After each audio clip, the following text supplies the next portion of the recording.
everybody. Hello. Everybody. I don't know why I'm like doing the boy band. Everybody, have you heard? Everybody, right? We're just If really you excited. think We're just really excited, you guys, because we're we back. are. Yeah, I am absolutely. Akashi Chris, and next to me is I am Sati, or to some of you, Dr. Marley Doolittle. Hello, Marley's in the baby. house, and she's not a proctologist. I'm just kidding. I don't know why.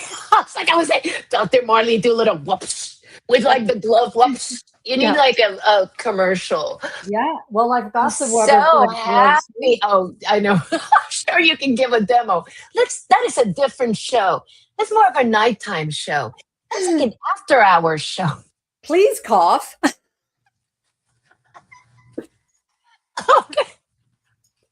I am going to say hello to the chat because we have chatters in the house. Chatters in the house. And hold on, because I have special sound effects for my chatter. Hold on. Yay. Hold on. So first of all, let's see. Who do we have in the house? Sarah. Sarah is of the clan Cabby. That's my Cabby when there's a Cabby in the house. That's Sarah. Hold on. This is going to take a while to go through the chat. It's Boston Bia. Hold on. She is also a Cabby. That's like it. Boston Bia. There we go. Okay. And we're going to continue. Oh, wait. But Ruthie Robles comes from Puerto Rico. And we know that in Puerto Rico, we honk a little different. Right, Ruthie? Ruthie, this is for you.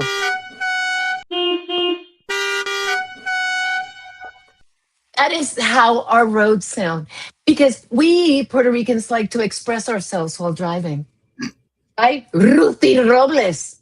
Ruthie. Ruthie. Okay, and we're going to continue in the chat. Captain Harris is in the house, and Captain Harris is also a Cabby. So we're just going to continue. Otherwise, this is going to take forever. So hold on. Oh my God, Helena Crystals. Honey, it's so good to see you. It's been so long. It has been long. Curious Georgie. Hold on. I got to have something Curious George. I have no idea why that, but that's what you get today, Georgie. Georgie. I need to have like a Curious George sound effect. Oh my gosh, yes. Say hello to anybody new while I'm scrolling. Blooming Iris. Blooming Iris. There we go. Blooming Iris. Kevin Yonka from Texas is in the house. Hi, Kevin. Jana just joined us. The Cabby clan is in the house.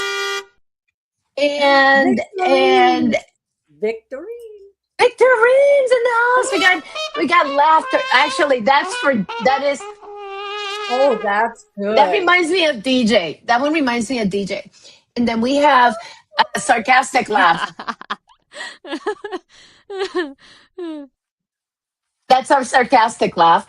Darkest Side. Oh my God, Darkest Side. I have to say, you might want to stick around for the outro because one of your ideas is making Hidden Symbols 3. It is. Because we already have our third ready to go. Yes. Victorine! Isn't there a song for Victorine? No, that's Tangerine. But I can turn it into Victorine. Victorine! Nobody wants to hear that.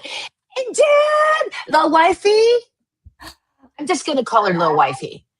He's like, he can't remember. No, I do remember, but I don't know which name you want to go by today. So we're just going to go with Little Wifey. Attorney at law. Little Wifey, attorney at law. Oh, okay, Ewok is in the house. Ewok is in the house. There we go. No, Ewok is in the house. I saw Blooming Iris in the house over there. I saw Sharon. Sharon!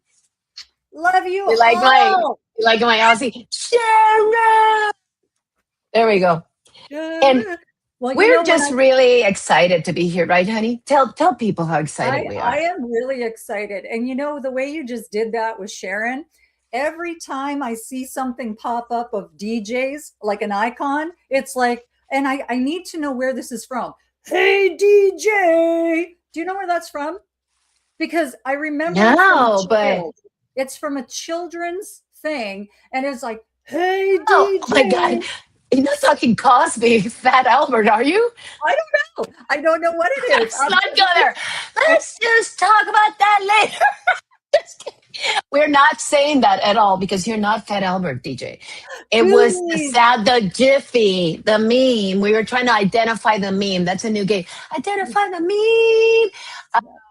Oh, in Hides and Longgrass, one of our friends from the UFO side of the house is here. Hides and Longgrass. He's hiding. Cut We're the looking grass for so we him. can see you. We're I gonna can't find see you. The grass is too Stay long. alive! I will find you. Where's that one from? We all know what that's from because I did so well. Because me and what's his name? Left foot. What was his name? Last of the Mohicans. I will find you. Stay alive. I will find you. You guys are probably not here for us doing doing impressions. The Goonies. Somebody said the Goonies. I The know. Goonies. That's what the DJ. I know. That Okay, I didn't know. Yeah, Law Wifey came up, I think, and then there's been a few saying Goonies, and it's just like, yes, guys, thank you, because since I met DJ, every time I see his icon come up on X, it's like I do this thing, hey DJ, and I'm like, where is it from? So you guys rock in the chat because I couldn't figure it out, and now I know. So perfect. You're thinking, oh, Fat Albert. It's not though. It's the Goonies woman. Get it right. God. Okay, thank you. I got it right. And Law Wifey, thank you so much. You're so sweet. You look lovely too today. You look lovely, Law. Yeah, Law Wifey looks very mysterious. Mystique. Those mysterious. Mystique. Yes. Mystique. Yeah. I feel a lot of Celtic from her. So look at Feeling there you go, Jonna. Woo-hoo, Celtic. There we go. Celtic. Okay, so you guys, today we have 10 wonderful stories for you guys. And we're going to go one by one. We're going to be presenting them. And then we'll be talking about what's coming up next. We got a new episode coming, and we'll talk about that. We're really excited about that one, too. Each one is special in their own way. We don't have a preferred child. We like all of our shows equally. Okay, so should we get started? If you see anybody on chat that, just time me out. Let me make sure that I pop them up because it's always good to say hi to everybody. Absolutely. If it's we important. miss you, it's not intentionally if we happen to not see, but just, keep talking in the chat and we'll eventually see it. So and Heights is asking if anybody's going to Kecksburg on Friday to Sunday. Maybe somebody in the chat. I'm not going to Kecksburg. I'm trying to plan an evening out of 3 hours in October.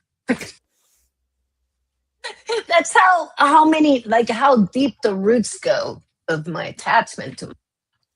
But Heights and Longgrass, if anybody is going to Kecksburg, please contact Heights and Longgrass. Yes. Maybe you can carpool. Call me. Okay, so call me. Thank you, Ruthie. Everybody, what movie freaked you out? What movie is she talking about? What movie freaked you out, Sarah? Some movie freaked her out. Oh, they're talking about a movie. They're talking about a movie. They do that. If you're watching a movie, please share.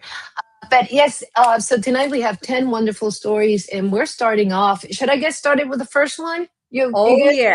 Yes, ma'am. I'm excited about this. Because we've got 10, and oh my gosh, I'm so excited. So excited. Yes. This one's a good one. I'm really excited about the one that I'm presenting first. We're getting started with a bang because we're getting started with too much media and too many windows. Silly problems to have. We're starting with, hold on. Toy Story. Toy Story, Pixar. Talk about conspiracies, man. Pixar's a good one. I was thinking about that for conspiracy show. Oh, why is there a video playing? Do you hear that? Yeah, I do. Beep, beep, beep, beep.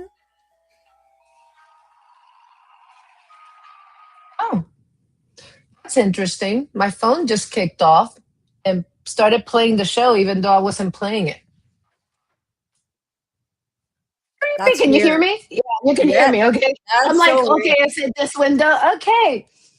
Toy Story. Let's start again. Toy Story. So the Pixar movies have so many symbols. There's so many little rabbit holes that you can go down. So Toy Story, November 1995. Let's talk about the positive themes. By the way, we are multi-streaming on Mindfork and Cosmic Carousel. If you like what you see, please hit like, subscribe, share, comment, whatever you want. Just stay tuned because we have a really good show going on today. So the positive themes, the power of loyalty and friendship, of course. Everybody knows it's like Buzz and Woody. At its core, the movie is a testament to the phrase, "You've got a friend in me." Everybody was quoting that at the time. It showcases a deep, enduring loyalty, not just between Woody and Buzz once they overcome their differences, because I love how they take you through that whole arc of their relationship, but the collective devotion the toys have for Andy and for each other. Identity and acceptance. Lightyear's arc is a beautiful metaphor for self discovery. Right? So he experiences a profound identity crisis, ontological shock. He was existential freak out. It's like, I'm a toy, oh no. So when he realizes he is not a space ranger, but through the help of others, he learns that being a cherished toy is just as noble, valuable, and purposeful. And follow how this is going, right? Being a toy is okay. It's okay to not be in charge. And I think there's some themes around that they're doing on purpose. Woody's initial jealousy of Buzz triggers a disaster. It's like cooperation over competition. It's only when they stop competing for Andy's attention that they start working together, utilizing Buzz flying, falling with style and Woody's leadership, that they're able to achieve their goals. So they figure out, the power of teamwork, and those are great, great. I'm so excited that you're here, girl. Okay, so you're gonna pop up the messages, right? Cool. Sweet. Empathy and emotional growth. Woody goes from being a somewhat self-centered leader, consumed by status, to a selfless friend who risks everything to save Buzz. And we're right along with them on that friendship. It teaches that loving someone means being willing to share the spotlight. And then, those are the positive themes. Let's peel that onion a little bit, shall we? With the hidden symbology that we find. The omnipresent eye of providence, the famous Pixar ball. And I actually, for this particular movie, I have an extra picture to show. The eye of providence. Oh, the ball is not on that one. So the eye of providence, the Pixar ball, is the yellow ball. I thought I had a yellow ball with the red star. It's got blue and red Pixar ball, makes its debut. Conspiracists often point out the prominent red star stamped on it as a nod to esoteric and occult symbolism. This here. The flaming star or pentagram, representing the hidden hand of the creators controlling the destiny of the created beings. So that whole puppeteering happening. If you want to say something, Sati, feel free to. You Yeah, good? no, I'm like, excited. I'm losing myself in the stuff. So yeah, so no problem. So the Gnostic metaphor, the demiurge, that actually shows up in Gnostic philosophy. The demiurge, am I pronouncing that right? Yes, demiurge. Yeah, demiurge is a lesser creator deity who keeps souls trapped in a material simulation. Bum, bum, bum, bum. In Toy Story, Andy, yeah, go ahead and do the sound effects. That's really good. In Toy Story, Andy can be seen as this deity. The toys exist solely for his amusement. Their entire reality dictates that they must play dead when he enters the room. And their worth is literally branded into the soles of their feet, the Andy mark. This is what this picture. The famous, now it all starts to hit totally different, right? Oh, yeah. All these guys are marked. It's about the Andy mark. They're trapped in a cycle of worshiping a creator who will eventually outgrow and abandon them. That's something. The shining carpet pattern. I didn't know this. In Sid's house. So this is freaking me out because I love Kubrick. I love Kubrick. So Sid's hallway carpet features the exact same distinct hexagonal geometric pattern as the carpet in the Overlook Hotel from Stanley Kubrick's The Shining. And think about that. A kid's story, Toy Story. Because Kubrick's film is heavily tied to theories about hidden messages, including the faked moon landing. Theorists suggest Sid's house represents a psychological prison or a realm of ritualistic trauma, where the natural order of the toy world is violently inverted. Then Buzz Lightyear as the deluded initiate. This gets really interesting because it's like, this is a kid's story, people. Yeah. I hope you guys are enjoying this because this is just a trip to me. It is so trippy. So he's the deluded initiate, right? The Buzz Lightyear arrives completely brainwashed, believing a manufactured grand narrative about Star Command and the universe. This is kind of daunting when you actually say it, He is the ultimate symbol of a sleeper agent or an unawakened soul living in a matrix. His sudden realization of the truth in Sid's house leads to a breakdown. He pressed Mrs. Nesbit. I love Mrs. Nesbit. They're completely goofy for that whole bit, which represents the classic Dark Night of the Soul. And the shattering, this is wild.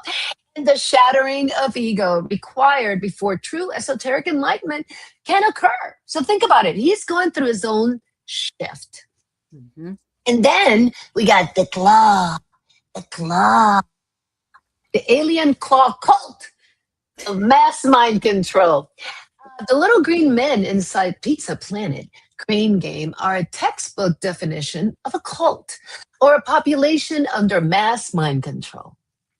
They blindly worship the claw, an external mechanized force that arbitrarily decides their salvation or destruction.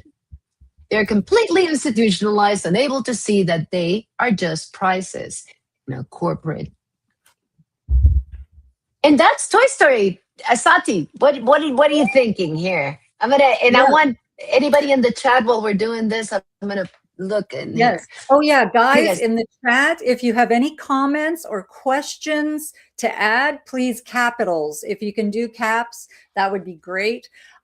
So Toy Story, there's a lot to unpack in that. And we've got, it sounds very political to me in the times we're in right now, no? When you read it that way and the times that we're at, it's like, oh wow, we're not talking about Toy Story here. We're talking about more. And then you've got the branding, which does happen. Oh my God, it's Tim! All Things Unexplained is in the house, Tim! Tim! Well, good to see you. Anybody, this is All Things Unexplained. He has a great channel on YouTube. Go check it out. He is awesome. And he is going to be in our conspiracy panel that is coming up July 20th. We're going to be talking conspiracies, right, Tim? Thank you so much for being here. Anyway, sorry, keep going. I didn't mean to interrupt you, but I want to make sure I catch new people. The other thing that I thought is interesting about this is when we talk about the dark night of the soul, because for those of us that are stepping into the shift into the higher frequencies, energy frequency and vibration, we all have to go through the dark night of the soul to clear everything that does not serve our highest good. And it can be hard. So that's why it's important to find somebody that we trust to be able to talk to and help us through those moments. But I love that it came up for Toy Story. And some of this stuff is going to be a similar theme with the other stories too. So it's very cool to see these things, because I gotta say, in researching the stories, some of them made me just shake my head. Like I was like, what? I didn't even realize that when I watched it years ago. Iris, blooming Just Iris. say, going through friends Yeah. here. We got so many Hi, friends. There's Kevin. Kevin. Hi, Kevin. I'm so glad you're here, honey. Victorine. Victorine. Victorine. My fellow Canucks are in the chat. Yeah. So it is, especially Toy Story is setting such a high bar. And, you know, when you look at it, maybe Pixar should be its own show, because all the Pixar movies are all tied together. Yes. Like the messages in all of them totally go. They go together. All Yeah. of Pixar stories, like they left breadcrumbs everywhere in all the Pixar stories between each other. There's the theory about Boo from Monsters, like being, who was it that she was? Wally. Who is she? No, Was it Boo what from Monsters. It's supposed to be somebody from this. I'm she trying to comes remember. he comes up in one of our I thought it was Wally.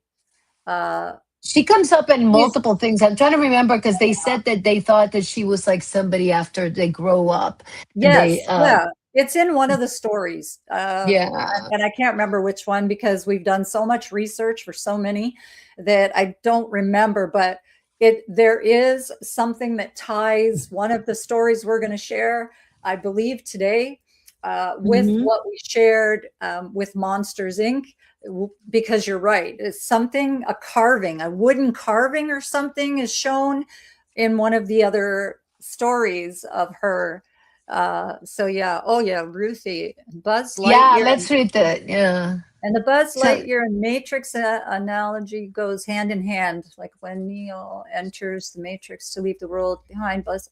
Yes, yes. exactly. And see the similarities in that. I mean, we Mhm. often find that so many of these stories are so Um, very similar. It's just characters that have changed, but there's a lot of similarity in the actual stories, which is crazy because they need to throw all this hidden stuff in, right? Got to go right exactly. into the subconscious. It's there's so many messages that are being thrown at us in these movies. We just don't know. They're like subliminal messages the whole time. Disney Absolutely. movies have a history of hidden messages and meanings, some controversial. So this discussion is awesome. Just wait till we get to Fantasia, girl. It's like the top of the Disney. That is our Yes. last story of the night or the day. So, Yes. okay, are you ready to take us to our next Oh, one? yeah. Hold on. And next, go ahead. We are going to talk about Bambi. We all love What? Bambi. Actually, the skunk was my favorite when I was a little kid, and I had a big, gigantic flower stuffed animal that my sister used to think was going to attack her at night because she was afraid it turned into the boogeyman, but flower never turned into the boogeyman. So, guys, Mm-mm. Bambi was created, if you don't know, in 1942. And this is such a special story. And as a young child, it leaves this incredibly deep, almost sacred impression on you because of how raw, how quiet, and how beautifully atmospheric it actually truly is. However, beneath the soft watercolor forest floor lies a very heavy, cyclical, and esoteric narrative. Surprise! I mean, really, guys? So we're going to go into the positive themes first, of course, because we gotta be positive. And we're going to talk about the sacred circle of life. Long before the Lion King sang about it, Bambi actually mastered the concept of the eternal cycle. So this film starts with a birth in spring, and it moves through the trials of summer and then into the harshness of winter, the devastation of fire, and then it ends exactly where it began, with the birth of new life. And it teaches us that change and loss are actually natural parts of a grander, more beautiful design. And if we can keep that in our head, I mean, it's so true, right? We have to see the full circle. So then we have the power of community and mentorship. Very important, both of these things, even in real life, okay? Bambi does not grow up in a vacuum. He has Thumper, the bunny rabbit, teaching him how to navigate the ice. Remember that when Bambi was like out on the ice and the legs just go out like this and he's like, you know, all over the ice on his belly. So yeah, it was precious. All of them are precious. I know. And then we have Flower, the skunk, who is my favorite, teaching him about gentleness. And then, of course, his mother, who is guiding his early steps. And that's what we do as moms. It highlights the beauty of a supportive tribe and how we all need community to grow and to evolve. So we do have in this movie some resilience in the face of grief, because we have the loss of Bambi's mother, which is very traumatic. You know, children watching this stuff, it made me cry. Who did not? I mean, it was like a rite of passage to cry during this movie. You know? Oh yeah, absolutely. But you know how traumatic that is for children watching these things, because fairly close to the beginning of some of these movies, something tragic happens, and then we as children are like, oh. And it just kind of imprints on us, you know, that feeling of loss, that feeling of abandonment. Those original movies really. Somebody brought up Jenna brought up Dumbo, or Sarah brought up. Somebody brought up Dumbo, and that was one that's like when Dumbo's mom went. Oh my God! I'm like, I can't even think about it without getting kind of sick. I know. I know. So we have the loss of Bambi's mom, and that is arguably one of the most famous and most heartbreaking moments in cinematic history. It truly is. So the movie, though, doesn't dwell in despair, as Bambi is forced to stand up and move forward and find the strength to survive, which many of us have to do in real life, right? When things happen in our life, we have to find the will to survive and get through it. So this story is a profound lesson in emotional resilience, I feel, for the young minds. And then we have the reverence for the natural world. This film is an artistic love letter to nature. So it teaches a deep empathy for wildlife, which I love, and all of you know, I'm all about that, where they're showing their emotions, they are showing their fears, and they're also realizing their tight-knit family structures, fostering a lifelong respect for the environment in everyone who watches it. And now, we're heading into the hidden symbology, because unfortunately, there is some. So we have first the unseen man. You see him in the background on the picture. And he symbolizes the Gnostic threat, the hidden Gnostic threat.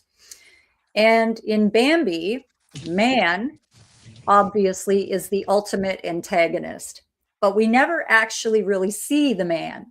We hear his gunshots, we see the smoke, and we feel a terrifying presence. And in esoteric and Gnostic thought, this represents the invisible ruling elite, or as I call them, the deletes of the planet, or the archons, the unseen cosmic forces that manipulate, terrorize, and here we go again, harvest the inhabitants of the material matrix from the shadows without ever revealing their true faces. This is kind of crazy. The great prince as the silent, aloof deity. Bambi's father, the great prince of the forest, is a fascinating figure in this movie. He is stoic, he rarely speaks, and he stays high up on the rocky cliffs and watches over the forest from a distance. He only descends when absolute tragedy strikes to tell Bambi that his mother can't be with him anymore. Or he shows up during any other crisis. This perfectly mirrors the archetype of Deus Otiosus, the hidden or distant god, who is a creator who watches from the heavens, demanding that his creations learn to navigate the harsh realities of the world on their own. So they got to figure it out, right? Just as we do sometimes, we don't always have the right people assisting us, and we figure it out. The Twitter-pated and the trap of biological automation. Spring arrives in the forest, and friend owl, the old wise owl, warns the young animals about becoming Twitter-pated, which is a state of being completely intoxicated by romantic infatuation. He described, like, isn't this interesting, guys? In a children's movie, romantic infatuation, and they use the term Twitter-pated. Your heart is all a Twitter. Oh, like that's like, oh, interesting. So he describes it like a terrible curse, though, that robs you of your senses. And from a conspiratorial or philosophical lens, Twitterpation is the biological program of the Matrix. Wait, yeah, that's a big one. All right. It is the genetic trap designed to ensure the perpetuation of the species. And it strips the individuals of their logic and their autonomy to serve the grander cycle of the system. So I feel like sharks are circling. The sharks are circling in the forest. And then we come to the forest fire. And this is seen as a ritual purification. So you've got your alchemical alchemy with the fire as the ritual purification. And in the climax of the film, it involves a massive apocalyptic forest fire caused by none other than man's campfires. And in occult traditions, fire is the ultimate tool of the calcinatio, the alchemical process of purification by fire. The old cluttered forest must be violently burned away so that it can be reborn in a higher, more pure state. And Bambi must literally run through the flames and leap across the roaring chasm to survive his final initiation into manhood. It's kind of crazy. I wore my Phoenix Rising pendant today because of that. Because we have the rebirth coming out of the ashes, and which is the phoenix. Then we move into the horned god archetype, Cernunnos. And as Bambi grows, his antlers emerge. And by the end of the film, he takes his place atop the high peak. And he's looking at this point to be identical to his father. So in ancient pagan and Celtic mythology, the horned god, often known as Cernunnos, I can't even pronounce the name. You guys, is the Lord of wilderness, the Lord of the wilderness. hang on. So it's also the lord of virility and also the lord of the underworld. The movie is fundamentally a ritualistic passing of the crown, tracking the initiation of a young soul who internalizes the divine masculine archetype to become the new guardian of this earthly realm. So it turns out that this sweet little dear movie is more like a deep look into invisible rulers, biological programming, and ancient pagan mythology. And that is the breakdown of Bambi. I still can't think about Bambi without getting all choked up, because I remember that was probably the first one where there was a big death. I want to say it's Bambi. Before, I wonder if Bambi or Dumbo, one of the two. They were both about the same time, and I remember there when I saw them, it was like in the big theater with the red curtains, and I'm like, oh my gosh! And that moment, it's like it does something to children the first time they see something like that, like a death, you know. Absolutely. So I do want to call out. We have some great comments. There was another more recent movie. I think it was called Up. Oh my God. I can't deal. The crying up. Part of that, I was bawling. I'm just like, are you kidding me? You're going to start the movie like that? It reminds me of every time I see Elephant Man. I start bawling at the beginning of Elephant Man, and when he says, I'm not an animal, I'm a human being, I'm like, oh, so no. But Captain Harris is, you know, my mom would say, let's go to the movies. And I would say, is anybody going to die in there? Oh. Yeah, in the world of the disaster movies, because I think Captain Harris and I are about the same age. And so I won't go. And I was like 5 or 6. They took me to The Godfather. They took me to The Godfather. And then they gave me a Twix during the horse scene. So yes. They gave me Twix, and then I started a whole, weight issue of my whole life between Twix and popcorn every time I was taken to one of the disaster movies. Towering Inferno, Poseidon Adventure. Oh, yeah, let's go take the girl. We'll take her with us. Anyway, sorry, I have moments. This is trauma. Fantasia, if there's ever a part 2, maybe there can be a discussion on how messages have evolved over time. Girls and young women not being helpless or purely domestic, for example. Absolutely. I think there's definitely a place for that discussion. When I do movie nights, I show some clips, but we need to have an episode about this. We need to have like a panel. Mm-hmm. I agree. And you know what is interesting too is, who's this, Sarah? We actually, on our Hidden Symbology Part 1, covered Hansel and Gretel. And Gretel was an incredible heroine in that movie. But I agree. We need to do just a show just on that kind of thing. I love the suggestion. So thank you. I love that. And then it's random comments. This is making my nerdy heart do stuff. I love that. I have to call it out. Oh, I'm so excited. People are really liking this. Helena Crystals had a good comment too. It's like she's really excited. Up is so good, yes, but it makes me bawl like a little baby girl. It's for that crazy. Movie, we need Kleenex. We need Kleenex. Imagine all of us watching movies bawling. We would be like, that'd be like all you would hear. Ruthie says, my disaster movie was Lion King.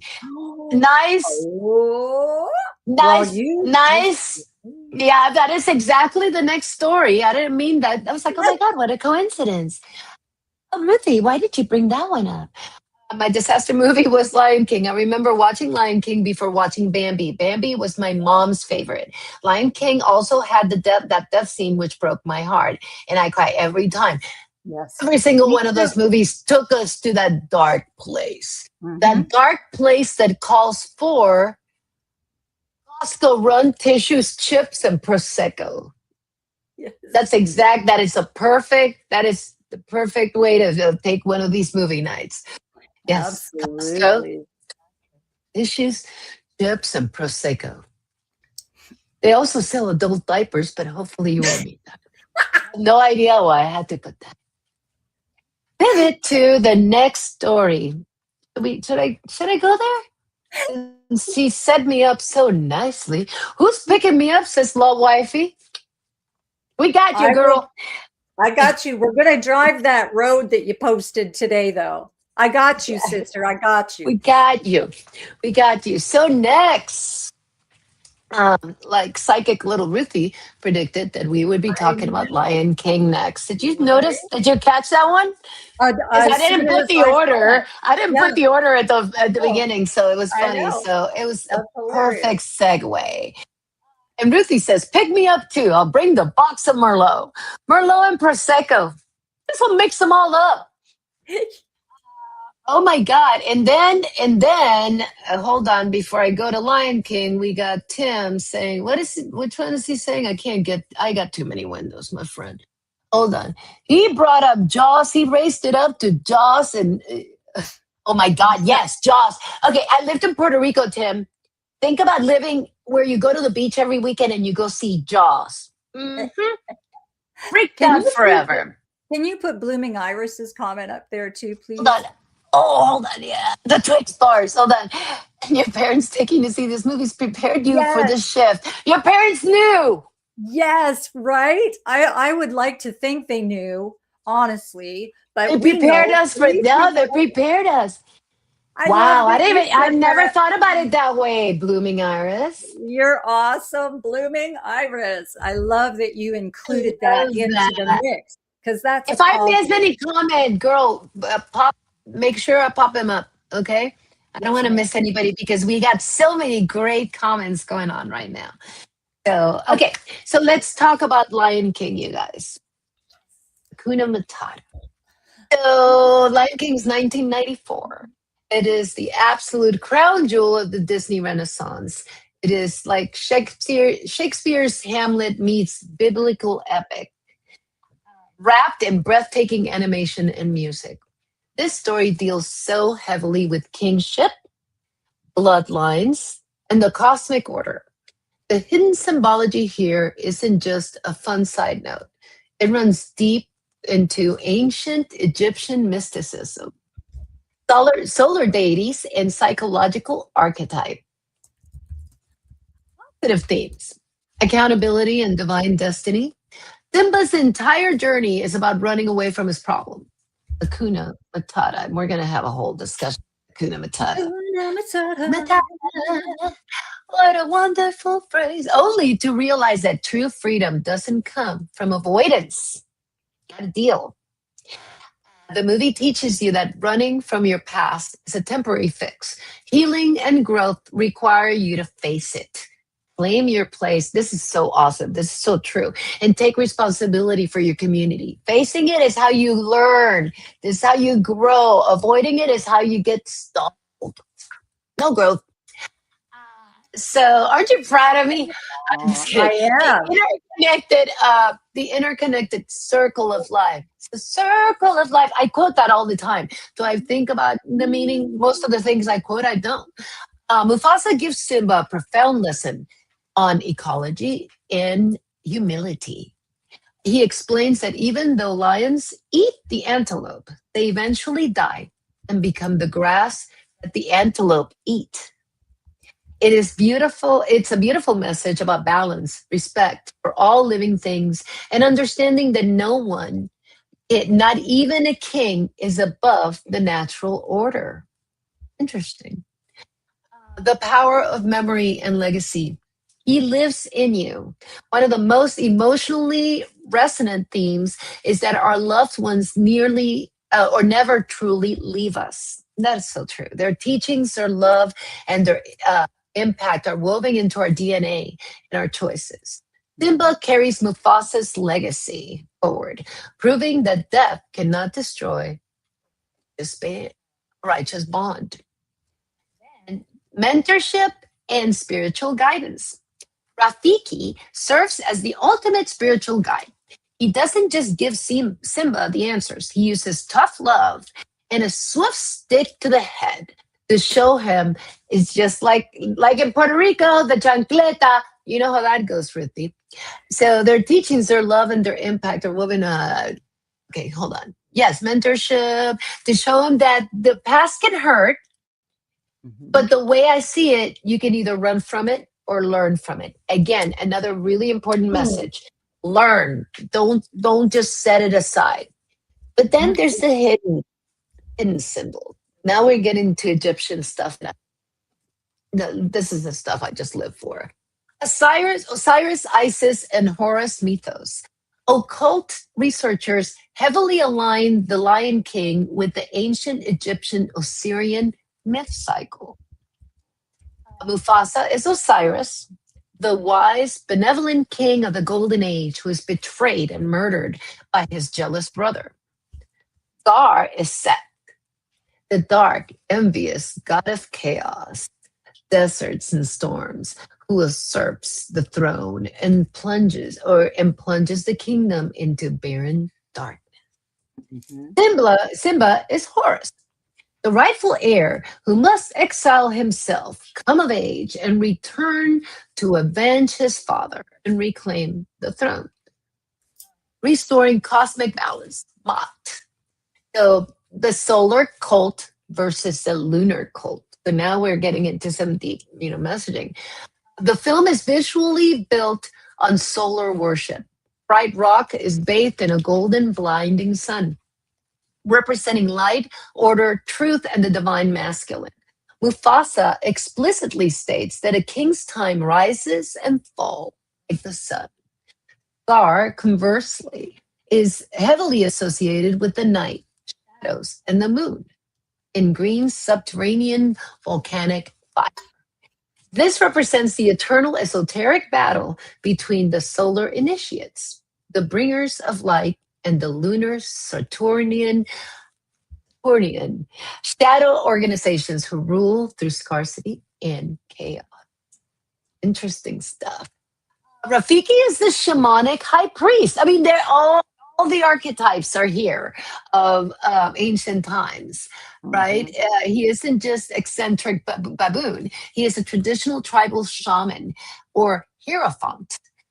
He lives in the baobab? I don't know how to pronounce it. Baobab tree, the cosmic tree of life, reads signs in the wind and uses anointing oil and red dust to open Simba's third eye. Oh, look what we have here. Oh my God. Oil for the third eye. Oil for the third eye. You got to get it. Got some frankincense. Got some frankincense. Get your frankincense, ladies and gentlemen. He is the only character. Oh, wait. When he paints the lion cub on the tree, he's like releasing that third eye. He's performing a ritualistic tracking of a soul's evolution. He is the only character who can communicate directly with the spirit realm. And Mufasa in the clouds. Then the elephant graveyard as the underworld. It's all right there. It's crazy. The elephant graveyard is literally a wasteland of dry bones outside the boundaries of the light. In esoteric Kabbalah, this resembles the underworld, the realm of unbalanced forces, shells, and chaotic waste. It is ruled by the hyenas, who act as base parasitic entities that devour everything but produce nothing. When Scar brings them into power, he disrupts the natural order, causing the entire ecosystem to collapse into a barren wasteland. Isn't that wild? Is DJ in the house? DJ! Hey, DJ! Can we get an amen? Hold on, I got to do something and then I'll continue because now we're going to talk about Hakuna Matata. But when DJ joins the chat, we got to go.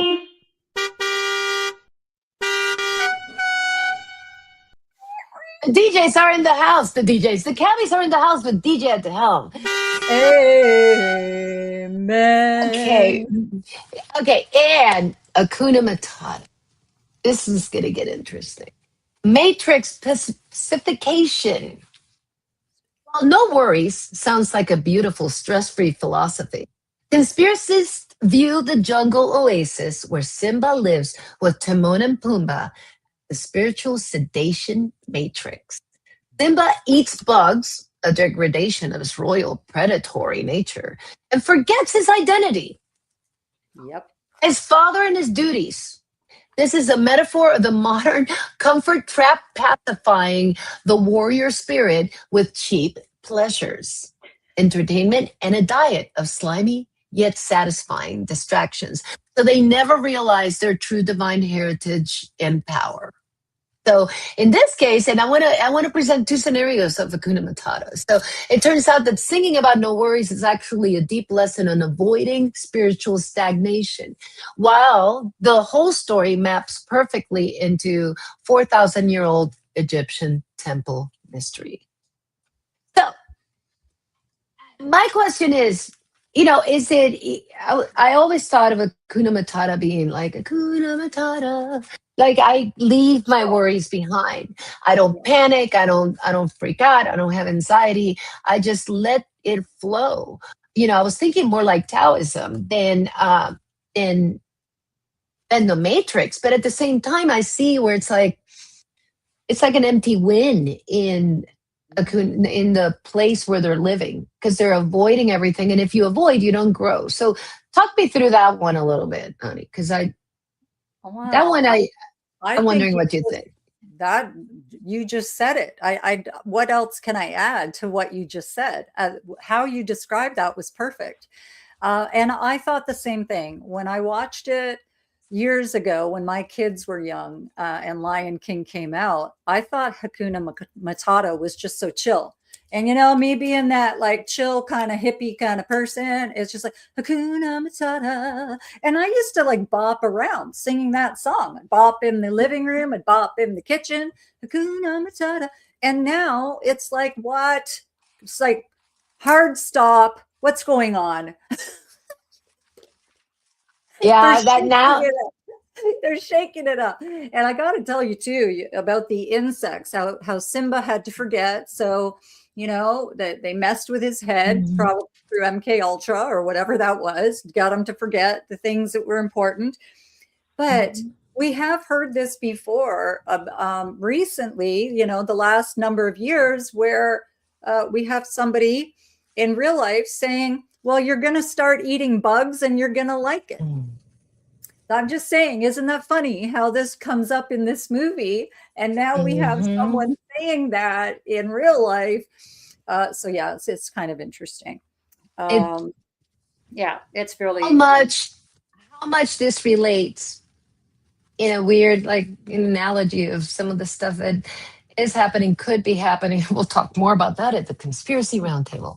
yeah, But I'm absolutely. sure that's going to come up. But it's like how much you see the parallels between Mhm.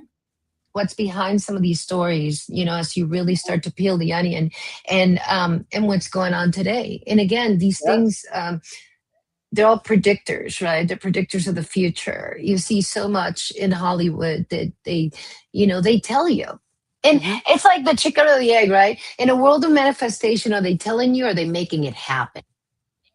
It gets Oh, real trippy because it's like, are they boom. predicting it or are they making it happen because they're planning it in all our heads? And if it's planning in all our heads, then it's going to manifest to reality because we live in a manifested world, right? You are wow. I'm so proud of you. That's Thank you. incredible. That's real Yeah, growth. that is That's real what growth. Just that's kidding. like, whoa, that's amazing. But But that's you're bang on. And the okay, so if we look at it this way, when we watch something and you're one person watching it, and then you add hundreds of thousands or millions of people to watching the same thing. When you read something like, let's say, scripture, okay, doesn't matter what kind of scripture, but you read the scripture. Guess what's happening, guys? These things happen in real life because the more people that pay attention to this, the more that's manifested into our reality. So they were counting on that. And then I look at things like that now in scripture where people are saying, oh my gosh, the prophecies are coming true. And I'm like, the prophecies are coming true because so many people are reading that stuff. And those that wrote the scripture, if we ever go down that rabbit hole, then you know that they had that plan all along, that they knew humans were going to manifest these things into reality just by reading it. And that's literally the way of the universe and the world, because we are master manifestors. So yeah. Yeah, and they know that. And Yes. they know that. And the mind is surprised because the mind creates. Yeah, absolutely. Like we're using it to manifest, therefore they own our minds, they own our manifestation, they own reality itself. So, and I'm seeing a lot of predictive programming. Absolutely. Yes. So we had Helena Crystal's predictive programming. Bam. Right on everybody. Any questions on Lion King? I mean, I love it's such a great story. It taught us, it taught us a lot, and obviously taught us more than we even knew it was teaching us. Absolutely. We just didn't know. Yeah. Anyway, should we when we can take any story, when we see the positive in it, without seeing any of the negative, I like that option better. Obviously, because we don't normally realize how much is being put into our subconscious with the things that we don't see. And then when we look back on these things that we watched as children, or we showed our children and we watched it with them, it's pretty crazy to see and learn all of these things that are happening right now. Where did you go, Chris? We lost Chris. So yeah, well, there she is. She is back. It kicked me out of my own studio. What the heck? I don't know what happened. I got kicked out of my studio. Go ahead. I'm sorry.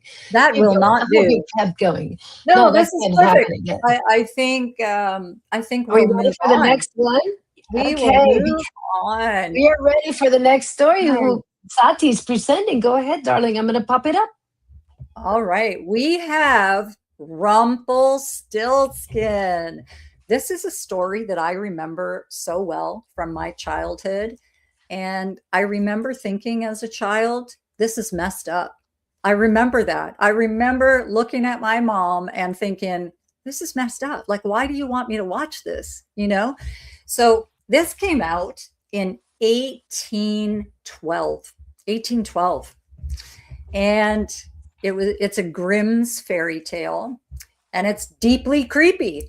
Hence the reason why, as a child, I looked at my mom and I'm just like, I don't understand this. This is kind of, this kind of strays away from all those fun things that I was watching. So when we watch it or reading it as a child, it leaves a very eerie, lingering feeling because it deals with something incredibly predatory, transactional, and subterranean. However, beneath the bizarre little man, Rumpelstiltskin, stomping his feet in the dark in an absolute gold mine of ancient wisdom, spiritual warnings, and economic allegories, we are going to bring to you the positive themes, if you will. So there is positive in Rumpelstiltskin, even though he's that creepy. Go ahead. I don't think there's a whole lot. So we have the danger of false pride and boasting. So some egoic stuff. And, you guys that know me know what ego means. I've said it a lot. Edging God out when we're operating too much out of ego. So this entire conflict starts because a miller brags to a king that his daughter can spin straw into gold just to make himself look important. The story is a timeless warning against vanity and telling tall tales. And the miller's lies puts his own daughter's life in absolute jeopardy. And then we have the true value of a child. right? Because there's a lot of value in this. And in the end, when the miller's daughter becomes queen and she's incredibly wealthy, Rumpelstiltskin demands her firstborn child. She offers him all of the riches in the kingdom, but he refuses, stating to her, "Something living is dearer to me than all of the treasures of the world." So it highlights that human life and love are infinitely more valuable than physical gold or status. And we have the power of truth and naming in this. We have the ultimate victory that comes when the queen finally discovers Rumpelstiltskin's true name. Now, guys, there's a more recent movie called Beetlejuice that is very similar to this when the name Beetlejuice's name was discovered. So I just wanted to throw that in because that's when I did the research for this. It's like I kept thinking he's very Beetlejuicy. He's very right? Beetlejuicy, right? Yeah. Yes. So she discovers Rumpelstiltskin's true name. And in a moral sense, this teaches that the only way to conquer a hidden fear or a toxic habit or a shadowy threat is to look it directly in the face, identify it exactly for what it is, and call it by its true name. And once the truth is spoken, the illusion loses all power over you. So many of you that have had conversations with me know that I talk about this in real life because we have to face our demons. We have to face anything dark, and we look it dead in the eye. And when we call it out, we rid it and cancel that energy away from us so it no longer can affect us. So it's kind of interesting that this is coming up in this movie, this story. Then we move on to the hidden symbology. And we have, again, the alchemical great work or the spiritual transmutation. Because in alchemy, when we turn base metals into gold, it actually represents the purification of the soul. Okay. So the straw represents the common, the chaotic, and the material thoughts of humanity. But Rumpelstiltskin acts as a dark alchemist or an elemental spirit, a gnome or an earth entity who possesses the hidden occult knowledge required to transmute the mundane, and in this case, that is the straw, into divine light, and in this case is the gold. So the straw into gold, we can think of the central banking allegory that we're faced with in real life. So from a modern conspiratorial lens, spinning straw into gold is the perfect metaphor for the fiat currency and the central banking. Interesting, right? Mm-hmm. So we have a king who represents the state ruling elite, and they are perpetually greedy and demanding wealth out of nothing. Rumpelstiltskin represents the hidden shadow bankers who possess the magic to create money out of thin air. So printing paper is equivalent to spinning straw. But this magic isn't free. It comes with a devastating generational debt. And then we're moving into the soul contract and blood sacrifice in this story. Every time that Rumpelstiltskin helps the girl, the transactions become more sinister for him. First, she gives up her necklace. Then she gives up her ring. And finally, she is forced to sign away her firstborn child. And this, to me, is a classic depiction of a demonic pact or an elite blood sacrifice contract. The shadow forces will grant you material wealth, fame, and a crown in the material matrix. But the ultimate price is always the harvesting of the next generation's innocent energy. And that's part of the reason that the star seeds are here in this life right now, guys, is to clear those ancestral lines so that this stops happening in the real life stuff. And we're moving on to the esoteric magic of the true name. So in ancient mystery schools, and we're going into Egyptian magic again, Heka, knowing the true secret name of a deity, a demon, or person gave you absolute spiritual command over them. Rumplestilskin is an entity operating completely from the shadows of the subconscious mind. And by sneaking into his woodland ritual and learning his name, the queen breaks his energetic tether to her. Yay, girl, you go. And then we have, I know, right? The Saturnian self-destruction, or the split. So when the queen states his name, Rumpelstiltskin, he flies into a demonic rage. And in the original Grimm's version of this story, he stomps his right foot so deep into the earth that it sinks up to his waist. So think quicksand. And in his fury, he takes his left leg with both hands and literally rips himself in two.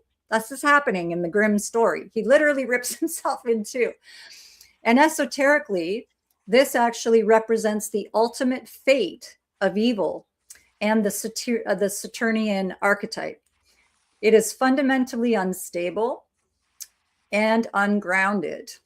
When it's exposed to the high vibe frequency of truth, the shadow cannot handle the exposure and literally implodes, consuming and destroying itself. Well, that's fantabulous. It works if they destroy themselves, and we don't have to. And so I just would like to say, I find it mind-blowing how a story about a creepy little man spinning straw is actually a warning about selling your soul for material gain and the tricks of central banking and the ancient occult magic of our words. So we got to be careful the words we use, because it's spelling. It's right in the word, right? And that is your breakdown on Rumpelstiltskin. What do you guys think? That one creeps me out. That story's been around for so long, but you see that story over and over again in as the storyline for so many of these, where nothing comes for free. You sell your soul. If you go for fast gain, there's a price to be paid. And I mean, they definitely wanted us to know that. Right. So at the same time, it's like, I do believe that you don't, if you mess around with certain things, you're going to pay the price. You don't get, anyway. So it's just, it's fascinating. And it's just such a creepy story that I didn't, that one wasn't big in Puerto Rico when I was young. So that one I wasn't as familiar with, except for the later versions of it. Yeah, it's insane. It is a really insane story. And I mean, back, what was it, 1812? 1812. We think about that. I mean, very dark and twisted. And we've seen, like you were saying, Chris, a lot of stories have come out with similar ideas that are floating around. And again, I was thinking Willy Wonka, right? It's like he reminds me a little bit of the kind of the creepy Willy Wonka. It's like not that they weren't both creepy, because they were both very, very twisted. Versions of Willy Wonka movies were crazy, but the fact that nothing comes for free. You go get the candy, blows up into a blueberry, and there's always a price to be paid. The guy that drowns in chocolate. So Helen Christmas, they were putting issues in the Corey storylines. I don't know the Corey story. I don't either. I don't know those. So we need more information on the chat. Before things were happening in real life for years, a bit like The Simpsons. So I don't know that one. That must be like a UK thing. Yes, but I love that you brought that up, Helen, because it's so true. We look at things coming up in The Simpsons, we think of things in Family Guy and South Park, and holy moly, they have a lot of predictive programming happening there. In my They've opinion. told us. They've told us. They know all the false flags the whole time. But isn't that the thing, though? They have to tell you. Yes, it's true. Yeah, they do. That's a thing, right? I mean, they have to tell you. Absolutely. Whatever's happening, it's being told. You just don't see it. It's like, oh yeah, that'd be silly. That'd be crazy. And then Sarah Yasati, much like the Harry Potter series, where people won't say Voldemort, or and Harry always does. Yeah, so, I always do. I call them out all the time, Sarah. Absolutely. I love Harry Potter. That is a series I would love to go down. Oh, that would be a fun deep dive on Harry Potter. Just Harry Potter series would sound. Okay. Are we ready for the next one? Oh, yeah. Where is it? Where Mama? Hold on. Oh, there he is. Pinocchio! I get Pinocchio. I get Pinocchio. Here we go. Pinocchio. The lovely story of Pinocchio. Pinocchio. Oh, hold on. I want to see what Helen has to say about Corey. Hi. It is a UK thing. Coronation Street is a down-to-earth series. Close to so you know this? Close to real life? My dad loved Coronation Street. He watched it every day, even like in Canada, because he was British, and he absolutely loved it. And so this is taking me back, Helen. I love it. It is definitely a UK thing. Yeah, I'd never heard of it. So, oh my God. And then, oh my gosh, if you guys do a deep dive, I'm Harry Potter. My little nerdy heart will be so happy. I'll be best friend forever. Love We're going to do it. Yes, we're going to have to do it after that. Of course. Yes. And Sarah, if you're not programmed into my phone, the call goes, oh, that's a personal message. Sorry. Now we all know, Captain Harris, that the call goes straight to voicemail. No spam calls. Okay. Next story. It is Pinocchio, 1940. This is an absolute masterpiece. And I love the art in this thing.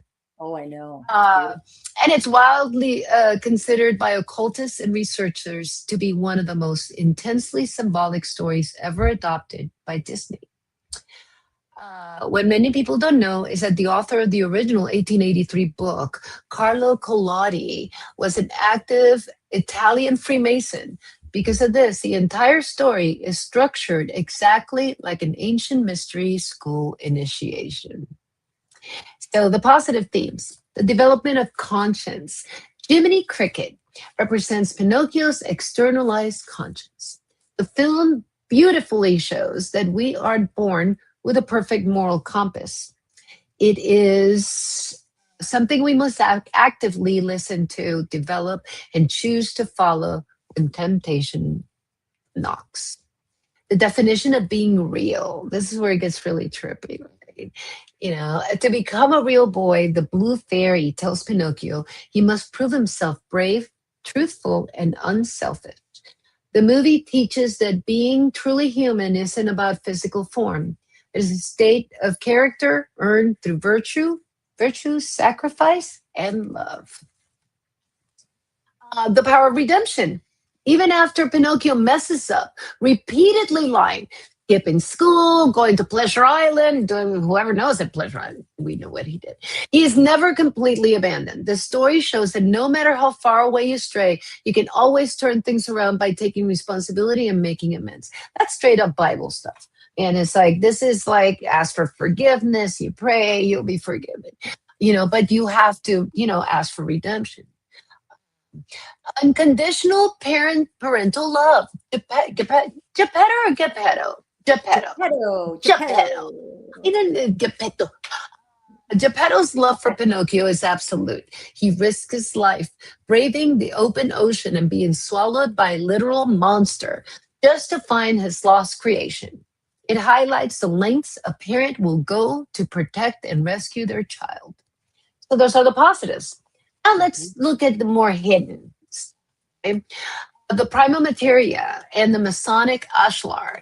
In alchemy and Freemasonry, a person begins their spiritual journey as a rough ashlar in uncarved stone or prima materia, raw, unrefined matter. Pinocchio starts as a literal block of wood. Geppetto acts as the grand architect, the master mason, shaping this raw material, shaping this raw material into form, but he cannot give it a soul. The etymology of Pinocchio. In Old Tuscan dialect, Pinocchio translates to pine nut.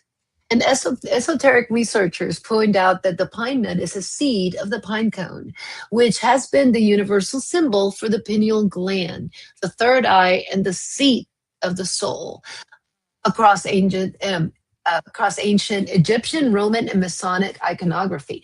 Think about the pine cone. They're always showing up. They're always carrying this pine cone. It's like there it is reflected in Pinocchio. The story is literally named after the awakening of spiritual vision. And the blue fairy as the divine feminine, Isis or Sophia. Yeah. I just looked up, also good in pesto. Yes, also good in pesto, because the pine nut is a rock star.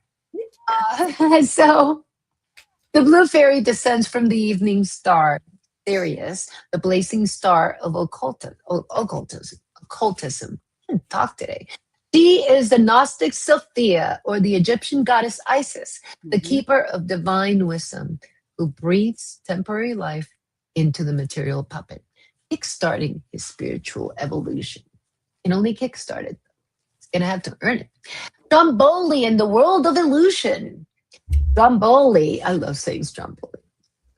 The sinister puppeteer represents the dark forces of the material world.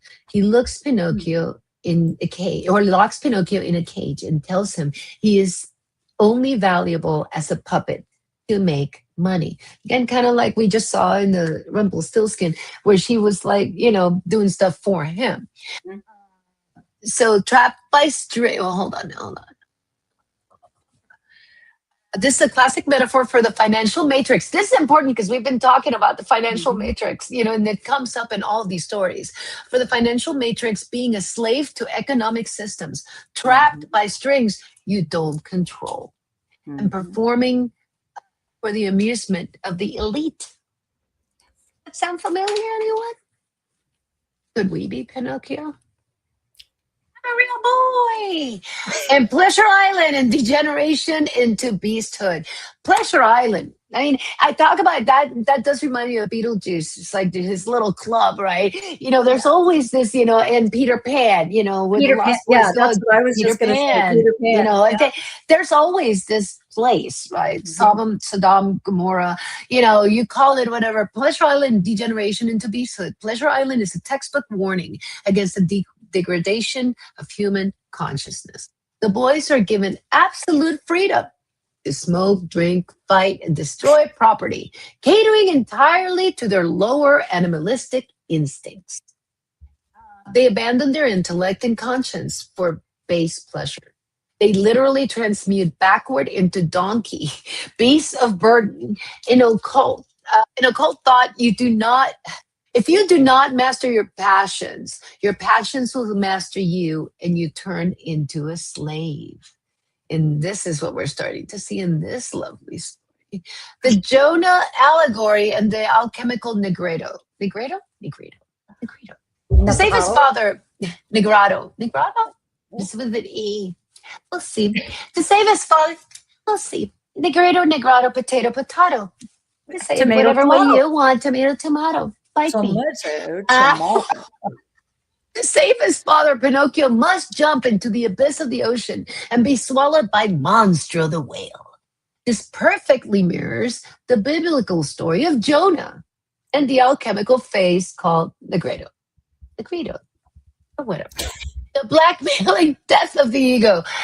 The blackening death of blackmailing. The blackening, see where my head is. I'm already a conspiracy. Ooh, Blackening we're death of the ego. Inside the dark belly of the beast, Pinocchio undergoes a ritual.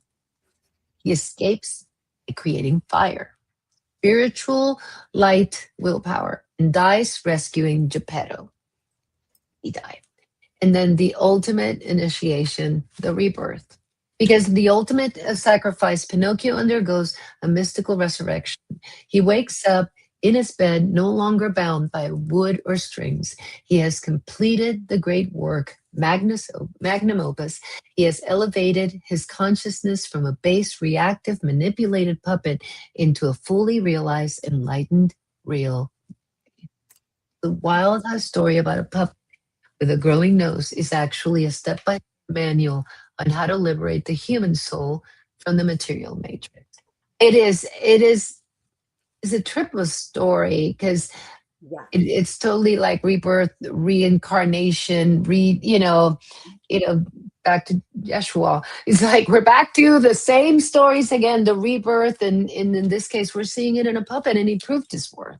And soul's growth. I mean, you step into it, you do what you need to do, and then you go from the caterpillar, which is Pinocchio, the wooden boy, to the cocoon phase when he's going through the death process, and then, the phoenix rising and stepping into being I'm a real boy now. I'm a real boy. I love that one from. I was so From Shrek. excited when I saw that as a kid, and it was just like, oh, I remember, like I literally feel the reaction that I had when he became a real boy, and it was just so delightful. It was like, oh my gosh, like after all of this, he gets to be a real boy. He gets to live, and Yeah. again, it's like he's proving it is all about. Again, Pleasure Island. It's a waste of time. Anything that's like about carnal pleasures and Yeah. it's material world is not the one that pays. Well, they're your detour. But Those are your detour on your soul's evolutionary path. So you go and you hit places like that and Neverland and all of these. It's taking you into a detour instead of keeping you on the path that you need to be on. But some people have to go through that. I've been through many detours in my life, and they were all necessary for the growth. But great story. Great story. So we're going to the next one. Are you ready? Oh, I'm ready. So guys. Are you guys ready? Guess what we're doing? Popeye the Sailor Man. I love it. Popeye, the story of Popeye. Yeah. Did you guys know that this Popeye was created in 1929? I'm blown away by the dates and the years. 1929. 100-year-old story. Crazy. Absolutely crazy. So this series, which I loved as a kid, has that gritty, old school kind of Depression era charm, but the dynamic between the characters is truly timeless in this. So when we strip away the cartoon dust, Popeye isn't just a cartoon about a sailor who punches people after eating a can of spinach greens. It's an incredible reflection of mid-20th century cultural engineering, working class philosophy, and some very wild archetypal symbolism. So we do have some positive themes in this. And Popeye, if any of you have ever watched it, he used to say always, I am what I am. He had very poor English and verbiage, but that was okay because he was authentic, and self-acceptance is what he was all about. So his famous catchphrase, what I just said, I am what I am, is the ultimate lesson in authenticity. He isn't at all polished. He doesn't speak with perfect grammar, and he isn't conventionally handsome. but he is entirely comfortable in his own skin. And that is what I loved about Popeye, because he was just like, this is me and deal with it. And if you don't, too bad. I love me. And I love that he loved himself that way, because that is selfless. So he teaches every one of us to embrace our own flaws, to know our own worth and value, and to never pretend to be someone else to just please society, because we don't want to do that. Stay true to who we are. The societal norms don't matter. We want to step outside of that box all the time if we can. So we have the power in the Popeye story of nutrition and vitality. Go figure. I loved spinach when I was a little kid because of Popeye. Mm-hmm. I didn't know any other kid that liked it, but I did. So long before modern wellness trends, Popeye was the original ambassador for healthy eating by turning a bitter leafy green vegetable, spinach, into a literal superpower. And the show subliminally taught generations of children that what you put into your body directly correlates to your strength, your energy, and your resilience against life's bullies. So we all need to be resilient against life bullies. And what a beautiful thing, because in all the other cartoons that I watched as a kid, none of them taught you how to eat healthy. You know, like they didn't teach you that. They didn't teach you to love yourself and be okay in your own skin. So that's kind of what stood out for me with Popeye. We have the defense of the vulnerable, which is something I have stepped into all of my life. As a kid in the schoolyard, I never, ever would be okay with anybody bullying anyone. And I would take care of that because it was not okay. So we have the defense of the vulnerable, which is really important. And we should all be cognizant of that even now. So Popeye is the quintessential working class hero.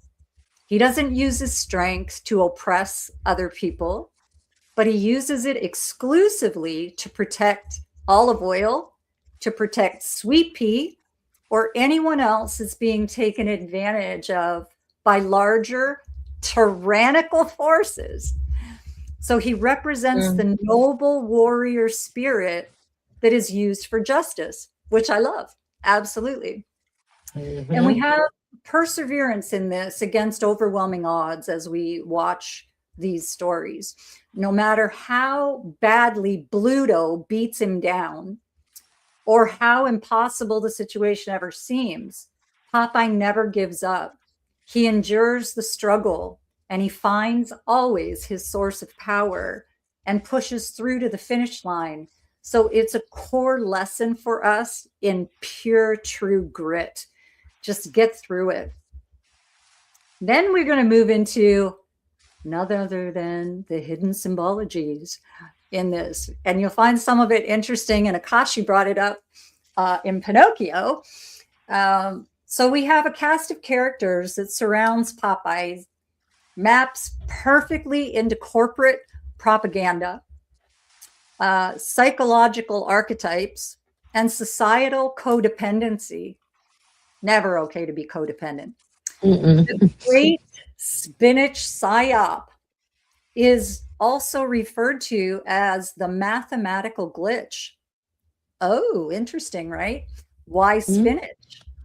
In conspiracy circles, Popeye is viewed as a highly successful piece of agriculture predictive programming.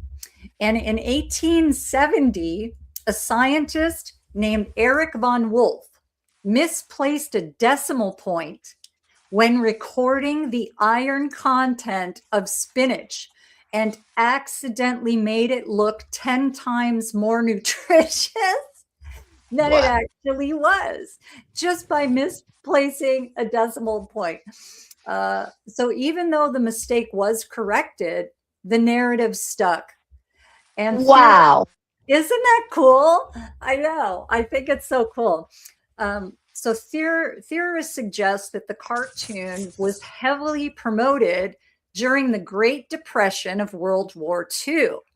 And as a low-cost food propaganda tool, you get a starving public to enthusiastically eat cheap canned greens to sustain a labor and a military force. So that is what was behind all of that, is to provide people enough energy to keep going, to work and to be in the military, to fight in the war. So we also have... That just freaking pisses me off. I hate to quote Erin Brockovich, Julia Roberts, Erin Brockovich. Well, that just pisses me off. I'm not even going to say the F word. Go ahead. That pisses me off. It's so true. No, I agree with you wholeheartedly. So we have Popeye. Think of it this way, the spelling of his name as the fully initiated Pop-eye, the middle eye. The esoteric researchers pointing out the linguistic breakdown of his name, Popeye or Papa-eye, or the all-seeing eye is what that refers to. So if you notice in this series of Popeye, he is always squinting one eye shut. So it's always like, he's like got the pipe. He's always like, one eye shut. And that is, of course, as we know, we see many celebrities doing it, the one eye, covering one eye. And that's occult symbolism, which is representing closing the physical eye to open the third eye, the pineal gland. And, in the story before, we were talking about the pine cones, right? That the pine cones are the pineal reference. So his strength doesn't just come from physical food. It comes from an inner spiritual awakening that allows him to see through illusions and tap into infinite primordial energy whenever his back is against the wall. We have Bluto, or Brutus, as the Saturnian material demiurge. So he represents the unrefined, chaotic, animalistic lower nature of man, low vibrational frequency. We really need to try and pull him up a little bit. But his brute force, and always operating out of ego and jealousy and physical dominance without intellect or spirit, all very low vibrations. We don't want to be operating out of any of those. But he rules through fear and intimidation because he's a big guy, right? So he likes to dominate. In the grand cosmic theater, Bluto represents the heavy, restrictive matrix that's trying to crush the spiritual initiate, which is, in this case, Popeye, and claim the divine feminine for himself, which is olive oil in this story. So it's really, really interesting to me. I think of dark beings on this planet that try to claim, and they're the narcissists and the gaslighters and all of that always want the fair maiden for themselves, and she doesn't realize she's a divine goddess or divine feminine. So this kind of plays into all of that. Now, talking about that, I'm going to bring olive oil as the fractured divine feminine in here, because she is very fractured. She doesn't realize her worth. So she's very fascinating, polarizing, and she is perpetually fickle and easily tricked by Bluto's superficial displays of wealth or power. And she's constantly crying out, "Help, Popeye," or "Help, Bluto." So she's kind of, in the middle, allowing them to do a tug of war with her. And she's just playing the defenseless woman here, whoever will give her the attention at the time. So it's whoever has the upper hand at the time for her. In psychological terms, she is actually representing the ungrounded, the human soul that is trapped in the material world and constantly bouncing between its lower animalistic desires, which is Bluto, and its higher moral conscience, which is Popeye. And we have here something that you brought up, Chris, in Pinocchio. We have Wimpy and the fiat debt trap.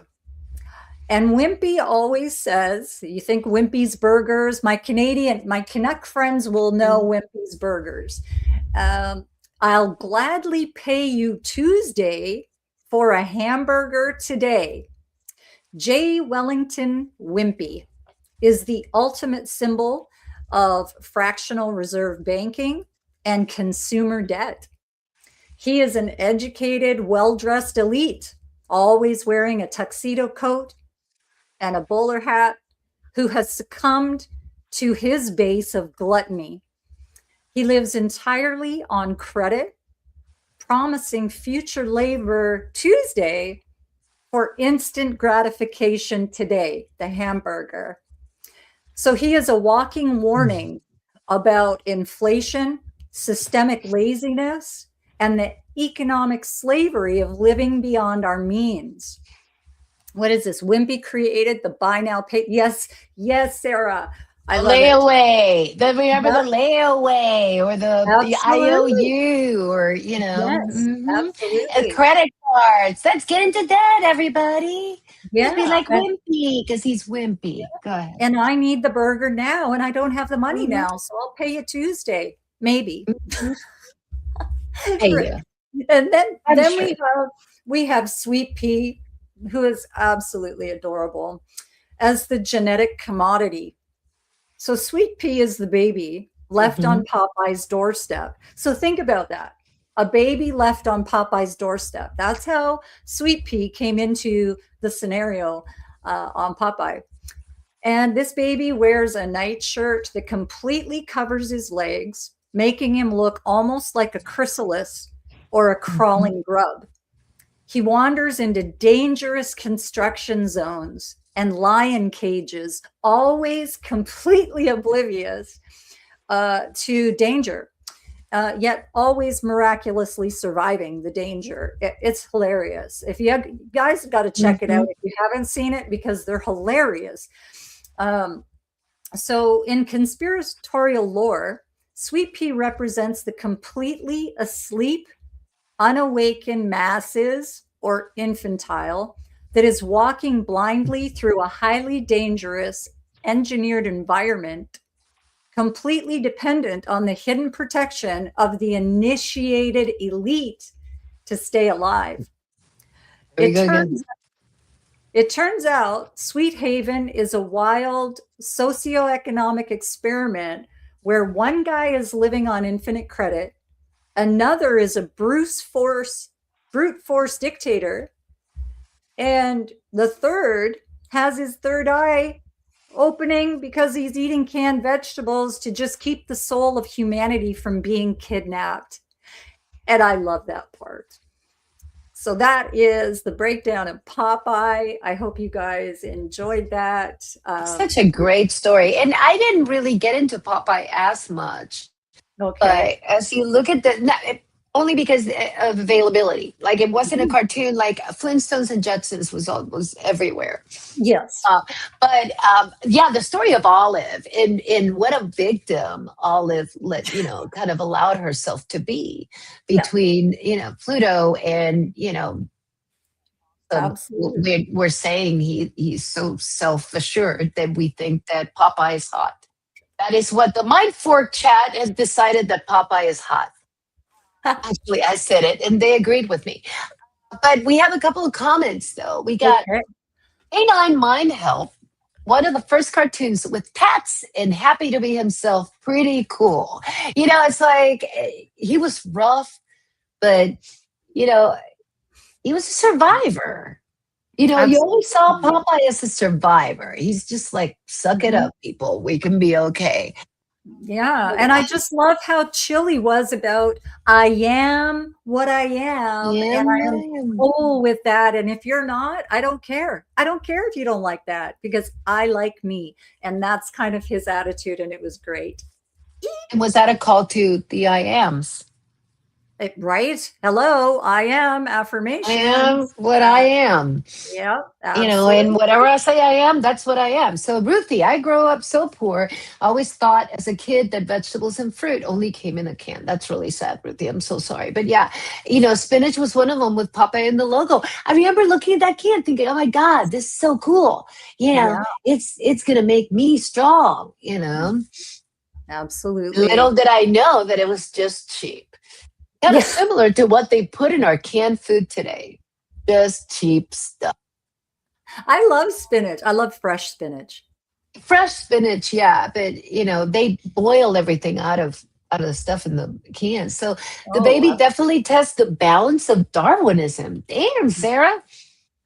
woo! Woo! Amazing, Sarah. Yes. Very You, interesting. you Yes, guys and we in the decided that chat. somebody's a con artist. Wimpy is a con artist, and he drug us all into debt. Thanks, Wimpy. And then Olive was a damsel in distress who always needed a man to save her. Exactly. Like she couldn't be alone. She had to I be either know. with Popeye or with Pluto. There was no chance to just be you and just, go, start your own business. Olive, Exactly. you got skills. Yeah. So anyway, any other thoughts before we move on to the next story? One of my I get favorites. I get the pleasure of introducing the Flintstones.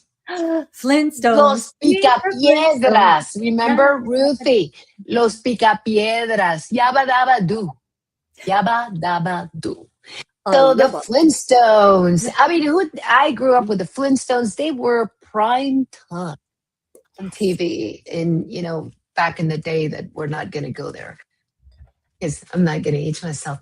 The Flintstones in 1960 is poetic perfection. The show, much like the Jetsons, are twin pillars of classic animation, mirroring each other across the cosmic timeline. La Picapiedra, exactly. Uh, Remember the name? What was Pablo? Pablo Marmol. He was, so they were all like rock. Anyway, you have to be Puerto Rican to get it. You do. I have no idea You what have to you're be saying. Puerto Rican to do it. What? Pablo Marmol. Okay, so okay, so and by the way, who did not want? They had all those crossovers, right, between the Jetsons and the Flintstones, and it was like those were like events. It was like crossover, yes. It was like those cartoons weren't really for kids, really. So Flintstones 1960. So the positive themes: unshakable loyalty and brotherhood. Like the friendship between Fred and Barney was legendary. Like it didn't matter how much of a butthead Fred was with the schemes that always backfired on poor Barney, also known as Pablo, or poor Pablo. And the end of the day, he will always forgave him. Like it didn't matter. They I know. always made up. They never like. There was some episodes where like, oh man, are they really going to break up? And like you had the whole two couples, not talking. And I remember that drama. And it was the Flintstones. So the power of matriarchal wisdom. Wilma and Betty, they were the ones that really knew what was going on. Are truly the brains and the emotional anchors of Bedrock. And I love that because in this case, the women, it's like they were accepting that, yeah, Fred and Barney don't know what's going on, but the women know. So it's okay. So while Fred and Barney are all impulsive, short sighted, and just silly, the women bring logic, stability, and unconditional love to the households. The show quietly highlights that a strong family relies heavily on the wisdom of women. Yes, and we're not there to just cook and clean.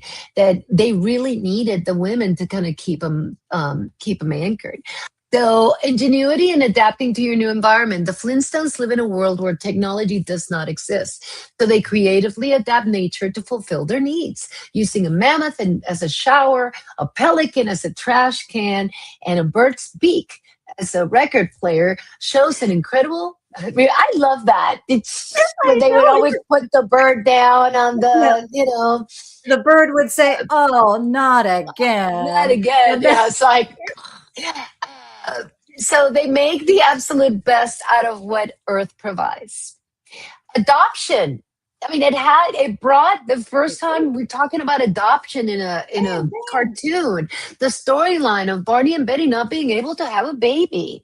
Adopting Bam Bam it was one of the most heartwarming moments in animation history because it was not a topic that was commonly used or talked about. It beautifully teaches children that family isn't just about genetics; it's about love, choice, and opening your heart to a child in need. And they had faith, and then they lost their faith, and all of a sudden, Bam Bam shows up, and everybody loved Bam Bam, and everybody wanted Bam Bam, and no Pebbles to get married, and then they had a spinoff, and it sucked. So maybe you should not wish that. Yes. So spinoffs don't work. So then the hidden symbols. The Flintstones is absolutely drenched in esoteric secret societies. The post-apocalyptic reset. So were they really in the past? Sure. As we touch on with the Jetsons, high-level theorists believe bedrock isn't an ancient past at all, that it is a distant future. After a massive global cataclysm, nuclear war, a simulated reset by the elite, humanity was plunged back into the Stone Age. So, because you can notice that bedrock is not, they had technology. They had their technology, right? It was fully functioning social, structure. Animals. They had supermarkets. They had, Dino. Was it? It was Dino in Spanish. Yep. Was it Dino in English? Right? Okay. Dino. Standard corporate hierarchies with Slate Rock and Gravel Company. And they celebrate Christmas. It's not the evolution of man, it's the technological reset where humans are forced to rebuild society using stones and dinosaurs because the old world was completely erased. I think that's a very valid, interpretation of it. Mm-hmm. It's crazy how far back the symbolism has been in our face. Yes, Blooming Iris, absolutely. Yes, absolute. Oh, let's talk about the royal... Go ahead. There's a number of people here too that didn't remember or know that Bam Bam was adopted. So love it. I love that you're learning things that you didn't know. Because yes, that was one of the big things to me as a kid, thinking, oh my God, Barney and Betty can't have a child, and they wanted a child so bad that I remember when they couldn't. Yes, and they would see like Pebbles, and they would see other people having babies, but poor Betty couldn't. It was and poor Barney, and it was so I get all choked up thinking about it because we saw their whole story at night, on prime time. Absolutely. Yeah. Yes, you're right. Captain Harris, Bam Bam was left on the doorstep in a basket. Mm-hmm. There we go. Yes, I remember that. Exactly. So, oh my God. And then using a baby mammoth as a vacuum cleaner was hilarious. It was. All their, when they would yabba dabba do down a dinosaur on the way out of work, after they clock out. Exactly. So let's talk about the Masonic blueprint, the Royal Order of the Water Buffaloes. You got to do the Mr. Boo. That's the secrecy. They couldn't tell their names. They had a band, the Way Outs. The Way Outs. Thank you, Law Wifey. Law Wifey. They had a band. Yes. Oh, you set her up. She was talking about the Way Outs before the show. So you did it. You went there. So the Buffalo Lodge is a direct, overt parody of Freemasonry and the Shriners. Fred and Barney wear grand fez hats, use secret handshakes, have an elaborate initiation ritual, and answer to the Grand Poobah. I love when they say Grand Poobah. I know. From the esoteric lens, this is soft disclosure of how secret societies control the civic and social life of working class. It shows that even in a primitive Stone Age matrix, the brotherhood exists to manage the resources, the social hierarchy, and the loyalty of the labor force. Then we even have aliens, you guys. We had the Great Gazoo as an interdimensional archon, and I have an idea on that too. So the Great Gazoo is a tiny green floating alien from planet Cetus. That says, hey, dum-dums. I say dum-dums because you're stupid. Who was banished to Earth because he invented a button that could destroy the universe. So send him to Earth. He only appears to Fred and Barney, calling them dum-dums and manipulating their reality and advancing technology that looks like magic. This seems like a day in UFO life. In conspiracy circles, Gazoo represents an interdimensional entity or archon, or maybe Anunnaki, a non-human intelligence that toys with human beings, offering them shortcuts and advanced knowledge just to watch them stumble, keeping humanity dependent of external cosmic forces. What a trip it would be if that's how they introduce aliens to us. It was Gazoo, and it was actually telling us that the Anunnaki were sent here because, they were basically Gazoo. Ooh, the great Gazoo. The great Gazoo. He's a little bit smaller though. That's the problem. But but they can. They're introducing a concept. They're introducing a concept. Yeah. I'm just saying. The exploitation of the animal kingdom. Here we go. So appliances and bedrock are sentient animals. They weren't just animals, they were sentient animals, and they hated their jobs. Birds, mammoths, dinosaurs. They're all literally trapped inside walls and counters to do manual labor. That actually sounds like us, isn't it? Whenever they finish a task, they look directly at the camera and sigh, "It's a living." Theorists view this as a bleak commentary on the systemic conditioning and biological slavery, people. If it subliminally programs the audience to accept that sentient beings are meant to be cogs in an economic wheel, silently accepting their drone-like existence because it's a living. I had to say it like that. And then right before any of them were used, it was like, oh no, not again. Not again. But it's a living. Wah, wah, wah. Wah, wah. The archetype of the subterranean laborer. Fred Flintstone works for the Slate Rock and Gravel Company, literally operating a dinosaur to dig deeper into the earth. So esoterically, mining and quarrying represent digging into the subconscious or being trapped in the densest, most material layer of reality, the stone matrix. New matrix, a stone matrix. Fred is perpetually stuck in the physical grind. Think about it. All he did was get up, go to work. 5 o'clock, yabba dabba doo, go and home, the poor guy get the cocktail ready, and pour. And they got to Wilma had to be ready. Drive. They didn't have a gas pedal. They had didn't have jack squat. You're like, you love to do that, don't you? Yeah. I'm Mr. Blue. He's too busy smashing rocks to pay for Wilma's shopping trips.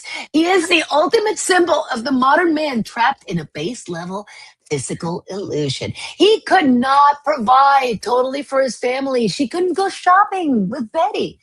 And that is what's important, right, for females to go shopping. And by the way, that didn't even Wilma was such a powerful force in that household. Do not get me started. I didn't get there though. 15. Bedrock goes from being a cute town with dinosaur cars to a post-apocalyptic secret society-controlled labor camp being monitored, floating green alien. And that's the story of the Flintstones. Do you know what else too that I think of? I always think, and it was always Fred, if you guys remember. And when he was contemplating something, he would have the angel show up on one shoulder and the devil show up on the other. And then the three of them were having a three-way conversation, right? And he would just be like, the angel would say, no, Fred, that's not a good idea. You shouldn't do that. And the devil was like, go for it, Fred. You need to do this, Fred. You need to host Barney again. Yeah. Forget Barney. Barney will take you back. I loved the Great Gazoo character because he literally came in, and because he was more evolved than Fred and Barney, he just referred to them as dum-dums all the time. Hey, dum-dums. And he would just, anything that needed to happen, it was like, instant manifestation. He'd snap his fingers and boop, and it was done. So, and other times he was like, oh no, to heck with you guys. I'm not helping you. Figure it out for yourself. So the Great Gazoo was really, really great. I loved him. He was And awesome. when I talking love the about episodes with Gazoo. Those are my favorite episodes. me too. And you know, the other two characters, when the Wayouts played at the Water Buffalo Lodge and the Mr. in walks Anne Margrock and Carrie Oh my God, Granite. yes. Carrie Granite. They were classic. That was classic. Dino. Yes, we have to mention him. Captain Ears. Poor Dino. Dino was so cool. I love Dino. He was just like, just this is sweet, loyal boy. You know. I love Didn't they have a cat? They had a cat. Nobody paid attention. And the tiger, the saber-toothed tiger. Yes, they did. A tiger. That's right. They had a tiger. Oh my God, the dancing girls. Remember the dancing girls? Every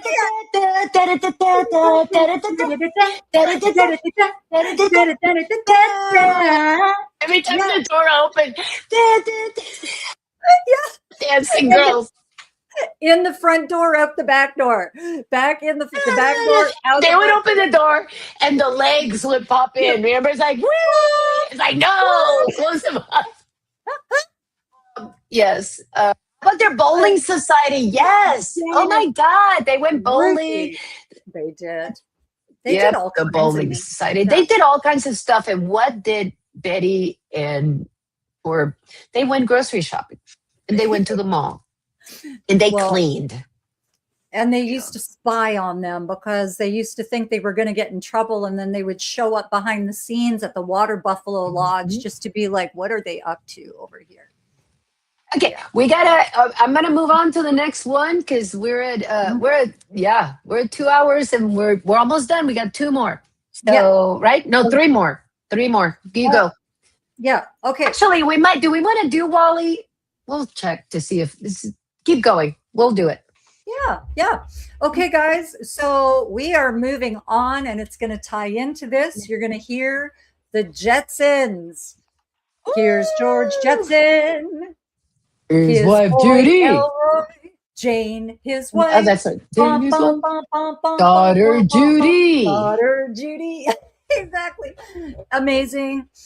So it first aired in 1962 by Hanna-Barbera, same makers as the Flintstones. And it is an absolute holy grail when it comes to the intersection of childhood nostalgia and high-level conspiracy theories. Boom, boom, boom, boom. Mm-hmm. As children, we watched Elroy, Judy, Jane, and George zip around in flying cars, thinking we were looking at a fun, distant utopia. However, looking back at it now through our tinfoil hat-wearing lenses, the Jetsons wasn't just a cartoon. It was an actual blueprint. So you guys, what we're going to do right now is we are going to rocket right into Orbit City with the Jetsons. And we are going with the positive themes. So we have the power of the nuclear family unit. No matter how chaotic life gets in the future with rogue robots and malfunctioning treadmills, the Jetsons remain a tight-knit, loving family. George and Jane are supportive parents, and the family genuinely cares for one another, proving that human connection remains the most important foundation, even in a hyper-technological age. We have technological optimism and efficiency that comes up in this show. The show beautifully imagined a world where technology eliminates the grueling physical labor of the past. It sparked an entire generation's imagination to invent the very things we use today, like video calls, smart watches, robotic vacuums, and flat screen TVs. And it celebrated human ingenuity and progress. The dignity of the everyday worker. Hey there, Mr. Hellfire. We have a working class guy, even in the 21st century, that he pushes a single button. The Indexus 1 is the button. For 3 hours a day, George Jetson, 3 days a week, not too major, 3 hours a day, 3 days a week. He still feels the stress of a demanding boss who is Mr. Spacely and the hustle to provide for his family. It brings a comforting and relatable humanity to a cold, metallic future. We have the inclusion of non-human family members in this show. We have Rosie the robot, and we have Astro the dog, and they are treated with the exact same love and respect as any human family member. It highlights a beautiful theme of empathy, showing that loyalty, affection, and companionship can transcend biological boundaries.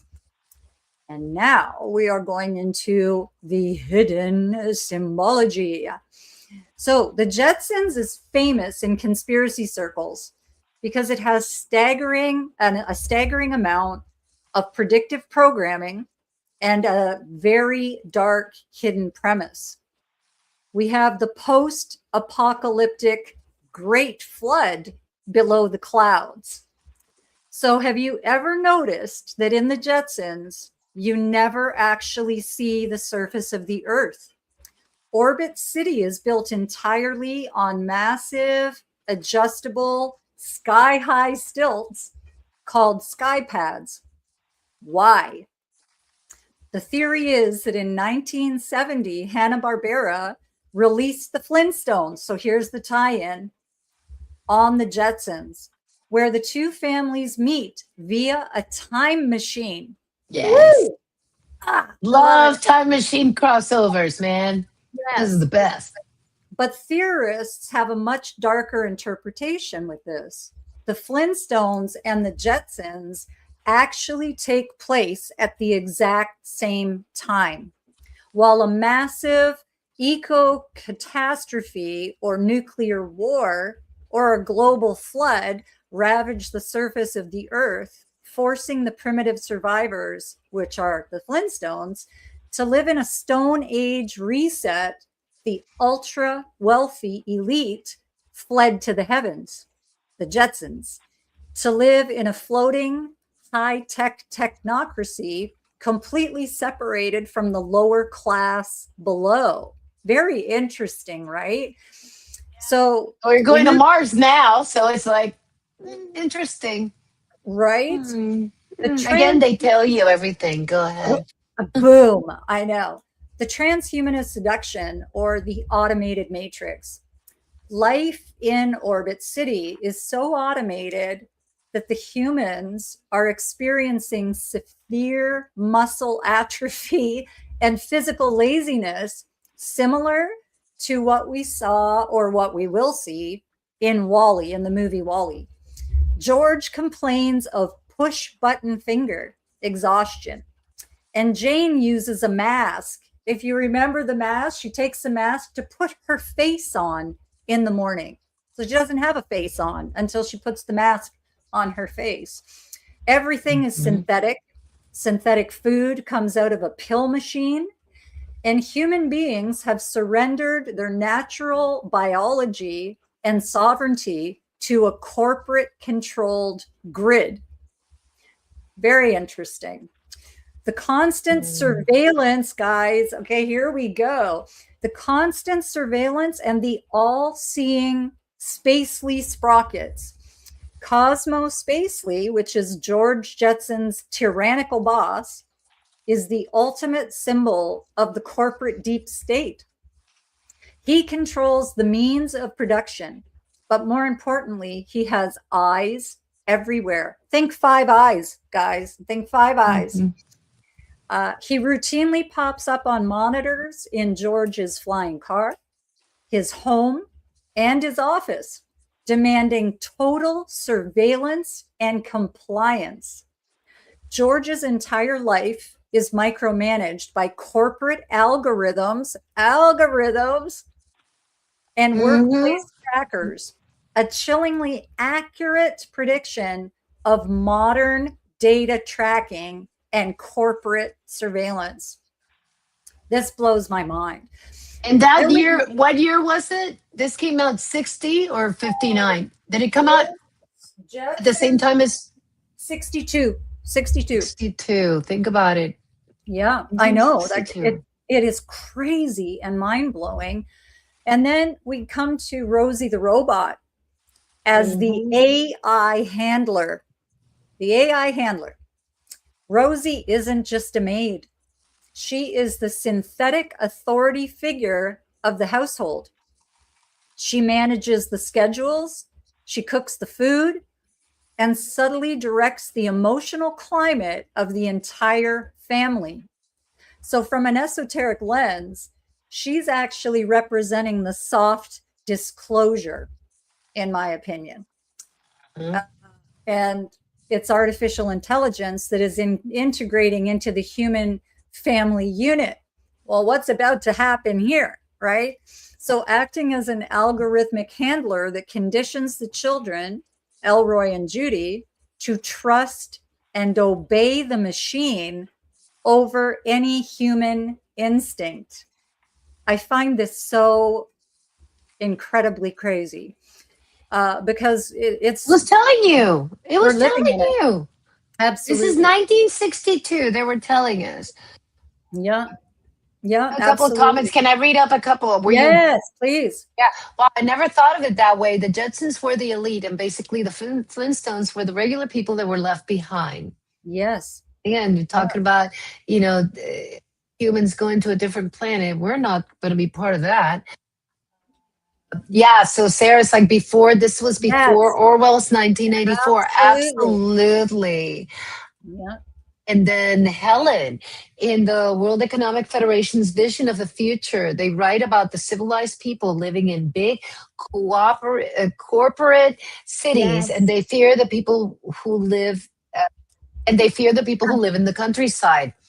Again, yeah, they've got the 15-minute cities that they're building. Yes, that's exactly. for and back for the conspiracy round table, which we'll be talking probably about that, because that one has to be out there. Yeah, right. Tesla, Optimus, bot. Yep. It's like Jetsons in the city and Flintstones in the countryside. Exactly. And then, yes, we will not be able to leave the planet. Yet Elon Musk is doing the SpaceX and God knows what else. Exactly, Ruthie Robles. So it's a trippy. I mean, it is. It's like predicting today. In 1962, and it made us not fear, right? It's like, oh, Rosie, she's so cute. Oh, I know. She's just cute. She's adorbs. Right. She would never hurt you because Rosie actually knows what's going on and she helps. So. Well, that's what I thought as a kid watching it. I'm like, well, who doesn't want a Rosie? Everybody wants to have Rosie around. When you look at it, talk about manifesting, man. It's like, put it in a movie. We manifested. The technology appears. There we go. So I'm gonna keep going here. So then we have the grand architecture of, again, the Saturnian enclosures. So the structures in the Jetsons are highly styled with rings and discs. And what is that heavily mimicking is Saturn, right? The astrological symbol of time, which is an illusion, of restriction, which is an illusion, and the material matrix. These characters live in a literal loop, flying in circular pathways, living in circular pods, and repeating the same consumeristic cycles. What does mainstream media do, guys? This is what we listen to now. The same loop all the time. And it's just like, stop talking. I don't want to hear it. Consume. Keep consuming. Exactly. Like they live. So they are trapped in a futuristic neon-colored hamster wheel. You're not getting anywhere if you're on the hamster wheel. And they are blissfully unaware that they are living in a giant engineered terrarium in the sky. So it's crazy for us to realize that this cartoon that we loved for its cool flying cars might actually be showing us an elite class of survivors that are hovering above a destroyed Earth, trapped in a corporate AI surveillance matrix. And that is the Jetsons. Woo! What did you guys Rip, think? girl. That was so good. Let's see. So, John, so I don't think I saw Disney films as such, but I saw the cartoons. My dad loved Popeye and Tom and Jerry and the Flintstones later on. I would love to see like a Looney Tunes episode because Looney Tunes, you got so many characters in Looney Tunes Yeah. from Bugs Bunny and Tom, you got Tom and Jerry, you got the Porky Pig. I don't know, maybe they're Mm-hmm. not all Looney Tunes, but you know what I mean. It's Well, like no, that they have that whole set of Bugs Bunny. cartoons and they all Yeah. played a role, you know. I have Got so even the many of little them on the hawk. list. Yeah, they're all on a list. I've got them on our list. And I also included Harry Potter, Madagascar, and Dumbo. Ooh, Dumbo is gonna break my heart. So I know. oh, then Looney Tunes or Looney Tunes. There we go. Now we're talking Mandela. Mandela effect. Woo! Mandela effect. Looney Tunes or Looney Tunes. Which one do you remember? Okay, you want me to take? We have two more stories to go. Yes, ma'am. Let's take us home. We're gonna go to the next one. Wally. Wally. It was so fun, right? Everybody, I watched this at El Capitan Theater in Hollywood, and it was amazing. So, Wally 2008 is a beautiful, quiet film on the surface, but underneath that rusty little robot exterior is a massive commentary on humanity, technology, economy, just ancient mythologies. It's got a little bit of everything. I sound like it's like that character from SNL. It's like this club has everything. The positive themes of the movie: the indestructible nature of love, Wally and Eve's relationship. Who did not get drawn into that? It's an emotional anchor of the movie. It shows that love isn't just organic chemical reaction. It's a profound spiritual connection that can bridge any gap, even between a rusty, obsolete garbage crusher and the sleek, high tech probe, which was Eve. Love is what ultimately wakes humanity up from its literal slumber. Isn't it that like love's first kiss, Mhm. waking up the princess? Like we're still playing that out. Sleep in Environment. peace. Yeah, exactly. So environmental stewardship and renewal. The little green sprout. And Wally represents hope, resilience, and the idea that life will always find a way if given the chance. That little sprout, it just made you so hopeful. One little leaf. It's a powerful call to action about taking responsibility for our planet rather than treating it as a disposal commodity. Reclaiming humanity and autonomy on the axiom humans have traded their freedom, health and critical thinking for absolute comfort. You got to think about this, you guys. The movie celebrates the moment people literally stand on their own 2 feet, stand like they just are carried through life, and they finally stand on their own 2 feet, disconnect from their screens, and show the messy, difficult, but beautiful reality of real human connection and hard work over automated luxury. It was all, it's all a lie. And then the value of the overlooked. Wally is literally a piece of forgotten junk left behind to do the dirtiest work. Yet, because he preserves artifacts of human culture, music, trinkets, lighters, he holds the key to saving the human race. It teaches that worth isn't defined by how shiny or new you are. So in this case, he was the worthy, a little piece of junk. So let's talk about the hidden symbology. And Wally's packed with heavy esoteric themes, biblical allegories, and corporate dystopia theories. It get pretty wild pretty quick.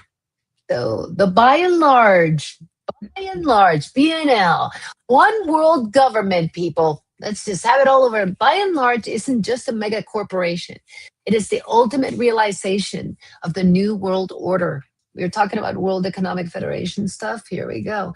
A single corporate entity controls the economy, the media, food production, space travel, and eventually government leadership itself. The BNL CEO is also the president. Isn't that a conflict of interest? It is a dark look at the technocracy where citizens are fat. Oh, did I disappear? Am I still no, there? you're good. You're good. You I froze just for I froze for a second. When I said we're all fat, that's probably when I froze. That's exactly when you froze. That's funny.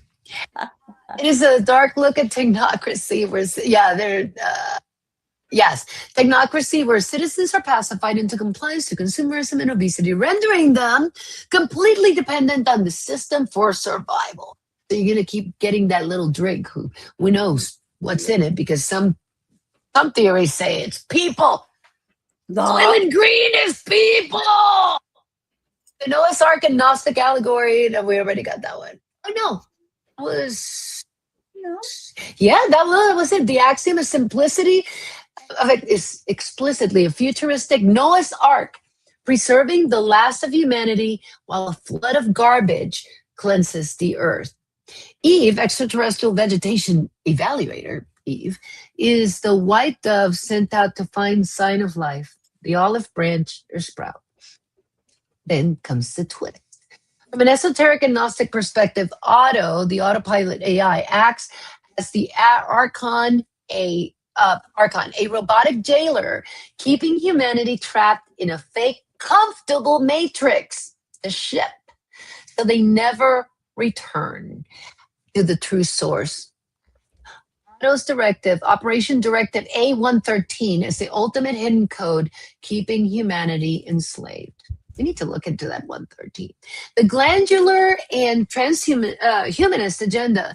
Theorists point out how humanity on the axiom has been physically altered. They can no longer walk. Same story as before. A little bit Jetsons, but more exaggerated. They can't walk. Their bone density has dissolved, and they are perpetually confined to hovering chairs. In conspiracy circles, this is viewed as a commentary on the soft pill or pacification agenda using technology, artificial food, and electromagnetic frequencies to biologically degrade the human. So it can never rebel against his owners, right? You know, they want us weak. They want us programmed. They want us busy and distracted. Then there's the Luciferian awakening of Eve. And it's always Eve that comes in, right? In esoteric traditions, always the Eve. Bringing knowledge to or spark of life to a dormant population is often associated with Prometheus or Luciferian light-bearing symbolism. Eve arrives as a glowing, faceless white egg. It had to be an egg, a symbol of cosmic creation and potential. He brings the green sprout, the forbidden knowledge of the old world, into the sterile, controlled environment of the axiom, triggering a chaotic rebellion against ruling authority. Mm-hmm. Then finally, the ritualistic destruction of the past. Wally spends 700 years, you guys, building massive cigarettes in pyramids out of compressed garbage cubes. In occult architecture, pyramids represent the alignment of material energy. So here we're kind of going back to the beginning. Wally is literally constructing the tomb of the old world, processing the physical remnants of human history into monolithic structures. While the elite live in the heavens, waiting for the ritual purification of the planet to be complete. So where did we just hear that? We just heard that in the Jetsons. Exactly. The same thing, exact same thing, from the atrophy of the body, you know, to where we are now. You know, and all of these Pixar movies just tell you so much. Yeah, absolutely. What they thought was happening to the world. So this, you know, this is the story of Wally. A breakdown of corporate totalitarianism. I can't talk. That's Wally. Any questions, thoughts on Wally? It's awesome. I love Wally. It's one of my favorite movies. But I do too. It was like what's left, right? In a world where AI is leading, it's like, how valuable will we be when we're floating in dependent chairs and drinking artificial slop? Oh, that's right. We're already doing that. Never mind. Back to you. I'm not drinking no artificial slop. Hold on. I got a sound effect for that. Hold on. We got a sound effect for that. There. Okay. Now we're gonna take us home. Take us home, Sati. Anybody have any comments on Wally? I might have missed. Sarah says you totally changed my perspective of the story, and I'm okay with it. You broke me, and I dig it, says Sarah. That's what that meant. You broke me a little. I just think it's great. I love too how all of these stories, including the ones we did in our first episode, they have a lot of common stuff in the background, and it kind of blows my mind, the similarities. There's not a lot of differences. No, there isn't, and they're really trying to push them. They're pushing a topic. They're pushing points. They are. So next, our last story of the day, Sati is going to walk us through Fantasia, the movie that you thought you'd have to be really stoned to watch. Well, you could. But if you're going to do that, I'm just putting it out there. If you're going to get really stoned and watch Fantasia, make sure you're stoned in a really good energy, because you can really go the other way, and you might see some of the symbology if you're not in the right energies, and you probably will get freaked out. But it's always good for blow your mind kind of thing. So you guys gather your mushrooms, people. Sati's going to walk you through Fantasia. Oh yeah, gather your mushrooms. Microdose if you wish. It's totally okay. Smoke some cannabis, whatever you need to do. Dose.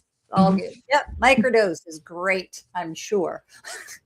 So I was blown away by this. What I did not realize about this movie is that it is from 1940. 1940. I thought it was much newer than that. So I was a little bit blown away. So this is easily one of the most trippiest, most visually surreal movies that have ever been created. This was not just a movie. It was Walt Disney's ultimate avant-garde experiment. Think of that. Keep that in mind as I share with you about this experiment, okay? By stripping away traditional dialogue and letting pure classical music drive the abstract animation, it bypassed the logical brain and went straight into the subconscious mind. That's very interesting to me, indeed. Because this movie is so abstract, it is a massive playground for both high art appreciation and very intense esoteric theories. So we'll start with the positive themes. And this is like a marriage of sound and sight, where Fantasia proves that art in itself can transcend language. And I love that. Many of you are very creative that are here, and your creativity, you know that in your creative mind and body and soul.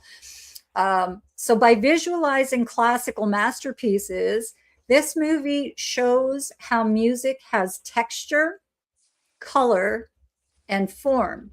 It teaches us to see with our ears and hear with our eyes, expanding our sensory perception and imagination.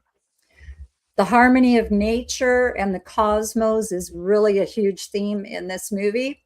From the changing of the seasons that are orchestrated by the fairies in the Nutcracker Suite to the vast epic scale of creation and evolution in The Rite of Spring. This film celebrates the grand design of nature. Again, just like Bambi, Lion King, the design of nature. It emphasizes that everything from a tiny snowflake to a massive galaxy is beautifully interconnected, because we are interconnected with everything. We have a warning in this movie against unearned power.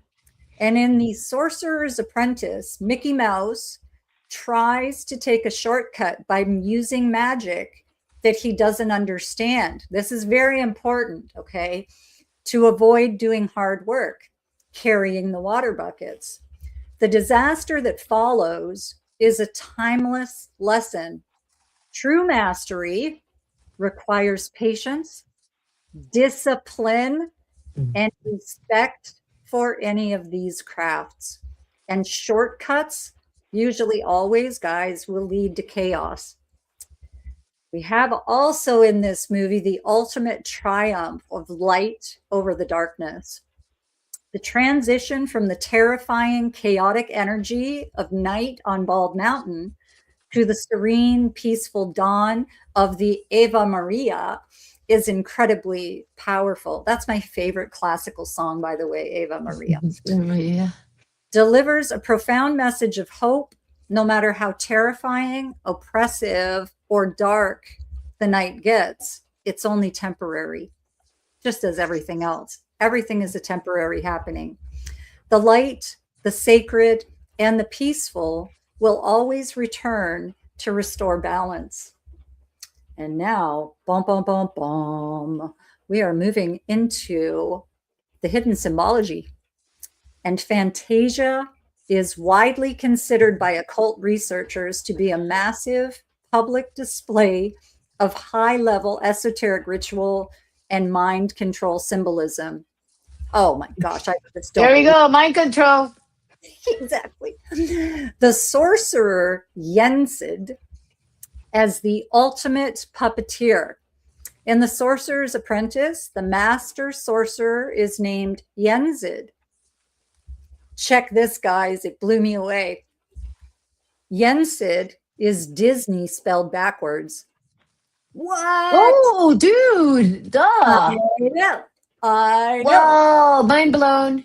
Right? I didn't realize mind that one. forked. Yeah. Mind forked. We just Mind got forked. Yep, everybody got mind forked. It's Disney backwards. It is, absolutely. I was just like, oh my gosh, it is. It really is Disney backwards. Look at what Ruthie said. I wanted to say this is a witchcraft movie. Well, I think your mamita, was right. Go ahead. Absolutely. So he wears the classic blue hat adorned with stars and crescent moons, which are the universal symbols of the occult magus, or the Grand Master, or we could say the Grand Poobah in the Flintstones. Grand Poobah.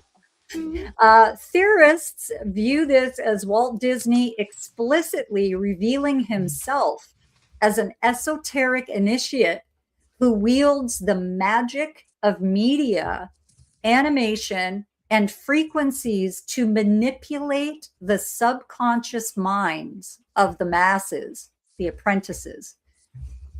We have that enters this movie, the golem and automated slavery.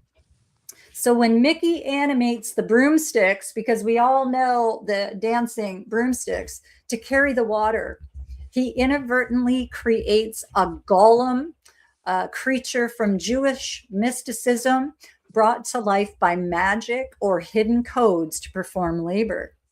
When Mickey chops the broom to pieces, it multiplies exponentially into an unstoppable, unthinking, robotic workforce that nearly drowns him. In conspiracy circles, this is viewed as a stark warning about the creation of artificial life, cloned forces, or populations that are under complete and total mind control that eventually overwhelm their creators. We have the rite of spring and high level, here we go again, Freemasonic, deistic creation. Rather than a biblical creation story, the rite of spring in this movie is a segment that focuses heavily on cold, chaotic science, volcanic eruptions, and cosmic dust. It visually signs the great architect of the universe concept that is found in Freemasonry and the idea of a detached, geometric, and mathematical unfolding of reality that is based on primordial elements and raw, violent planetary transmutation. The pastel matrix of the Pastoral Symphony comes up in this movie. The segment featuring centaurs, Pegasi, and Greek gods looks like a beautiful mythic paradise, but conspiracists view it as a depiction of a highly stratified and engineered society. The entities are perfectly sorted by color and hierarchy, pampered by tiny cherubs who act like spiritual handlers or cupids, and ultimately subjected to the random, terrifying wrath of Zeus, throwing lightning bolts from the clouds. It represents humanity living in a controlled mythological enclosure at the mercy of tyrannical deities. We also have the Chernabog, the ritual, and again, guys, Saturnian worship. Night on Bald Mountain features Chernabog, a massive horned winged deity based on Slavic mythology and heavily reminiscent of Satan or Baphomet. He summons ghosts, demons, and witches from their graves to dance in fiery abyss, turning them into twisted beasts before destroying them in the flames. Theorists point to this as a literal representation of a black mass or a Saturnian ritual where a dark deity harvests the energy of human souls for raw power under the cover of darkness. And my favorite classical music song, the Ave Maria. I love it. This is the frequency shift. Right when Chernabog reaches the height of his power, the tolling of a church bell ends up breaking the spell, causing him to shield his eyes and fold back into the mountain. The film instantly shifts into Ave Maria, showing a procession of cloaked figures carrying glowing lights through a cathedral-like forest. Esoteric researchers view this entire finale as a demonstration of frequency manipulation. The movie forces the viewer through an intense psychological shock, which is the horror of the dark ritual, and then immediately bathes them into a soothing, hypnotic, harmonic frequency to imprint peace upon a completely vulnerable and hypnotized mind. So for me, it is wild to think that a movie made in 1940, completely devoid of spoken dialogue, could be packed with so many warnings about automation, occult initiation, and psychological frequency programming. No wonder it felt so trippy when we watched this as children. And that is your breakdown for Fantasia. I hope you guys enjoyed it. They broke us all. And my conclusion is they broke us all. That is wild. Hold on. So we got some comments, and the guy and his dreams were interesting to say the least. Love listening to these stories in a whole new way with you all. Eye-opening information. Thank you, Tina. I'm so glad that you're here, friend. Yes. Hold on.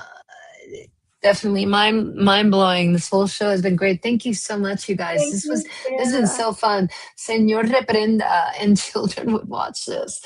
This is a dark one. It's crazy. Oh, we were talking about Mr. Toad's Wild Rides. Like, is there a story around that? There probably is.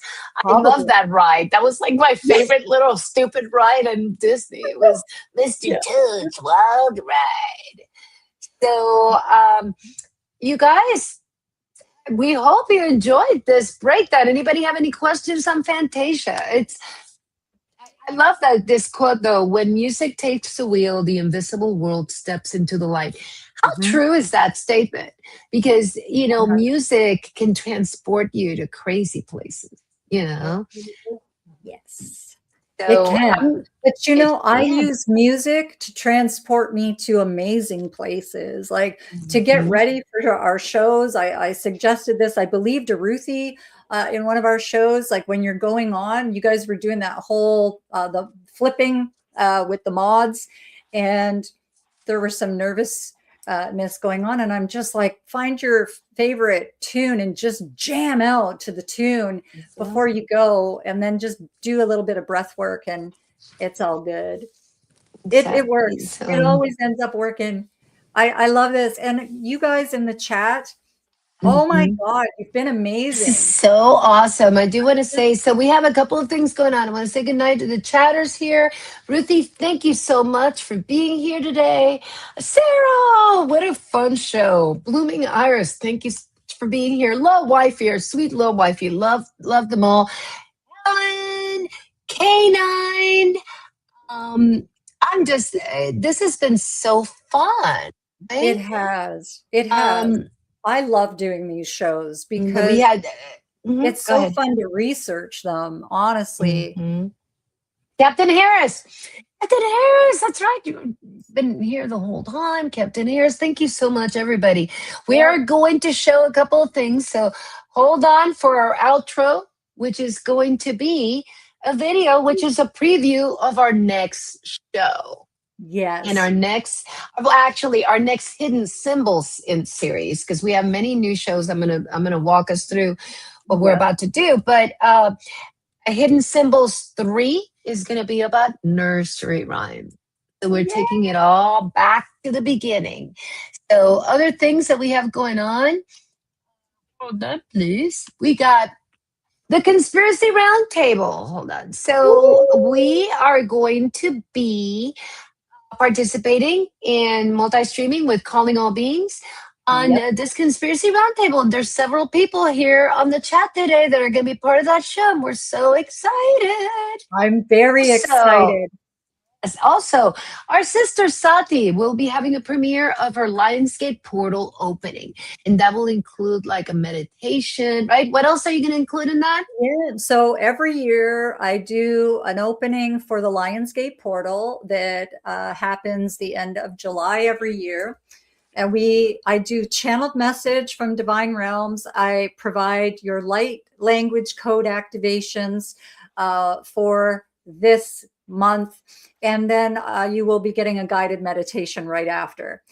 Then we've got the peak of Lionsgate portal on the 8th that they have. And then the closing of the portal is on the 12th. So we've got some awesome stuff coming from the Divine Realms and Star Families guys for the Lionsgate stuff. And I hope you tune in because it's always amazing. And be prepared to be in a more calm state. And just you'll be able to integrate the new energies. And it's just a good feels type of thing. Yes, Ruthie. Ruthie's Conspiracy going to be part of Roundtable. that Conspiracy Roundtable. I'm You guys really can't looking miss forward to that. it. I'm so It's going to excited be about so your much premiere, fun. the Lionsgate portal, and these are the type of things that we're going to continue to show and share on Cosmic Carousel's channel. So on Mindfort, the last Friday of this month, classic movie night is back, you guys. The Marx Brothers in the Cocoa Nuts. Intermission, fun, games, movies from an asylum. What does that mean? Well, you will have to tune in to see, because that is what we're going to do. So anybody that's would like to participate in that, ping me, because this is live. So we're going to be having live fun, games, intermissions, commercials, maybe a little burlesque.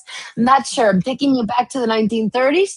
And then in August, we're so excited about this show. Yes. Rockstar Tales with Susan Messino. She is an author of multiple books about ACDC, life with ACDC, touring with them, Van Halen. I mean, she's got so many stories. It is going to be awesome. Did I miss Yes. anything? I don't. I Now, think, yeah, and there's gonna be then more. our hidden Oh, symbology. oh yeah, we haven't posted that one yet, but I'm about to show the video. It's 11 p.m. where Helen is. Divine Magic number. timing. Okay, everybody in the chat. Love you all so much. I do have to bail because I have to make dinner still. And it's already 5:14. This one took a long time, but it is so good. And Ruthie is so super excited about ACDC, about Susan Messino, and about everything we have going on.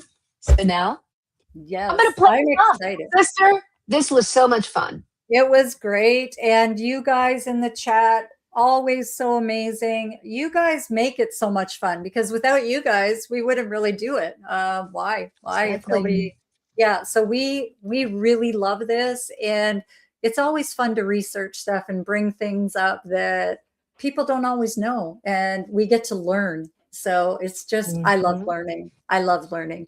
And I'm just so grateful for every single one of you that has been here today showing up. Richard, Ewok, Sharon. Richard, that's right. Richard, Ewok, Carnundrum was here earlier. We had Marcel, Kevin. Marcel, the Mesto Hellfire, Kevin Yanka, Blooming Iris, K9, Mind Help, everybody just, you know, and all the cabbies. I have to do this one more time because that's going to be our new cabbie greeting. It's going to be, there we go, back to the cabbies. So here we go. I'm going to play us off with our next Hidden Symbol show, Nursery Rhymes. And we will see you guys very, very soon. I think we'll be back on probably sooner than that. There'll be more announcements coming out. Yep. So love you, sis. Love you. Bye.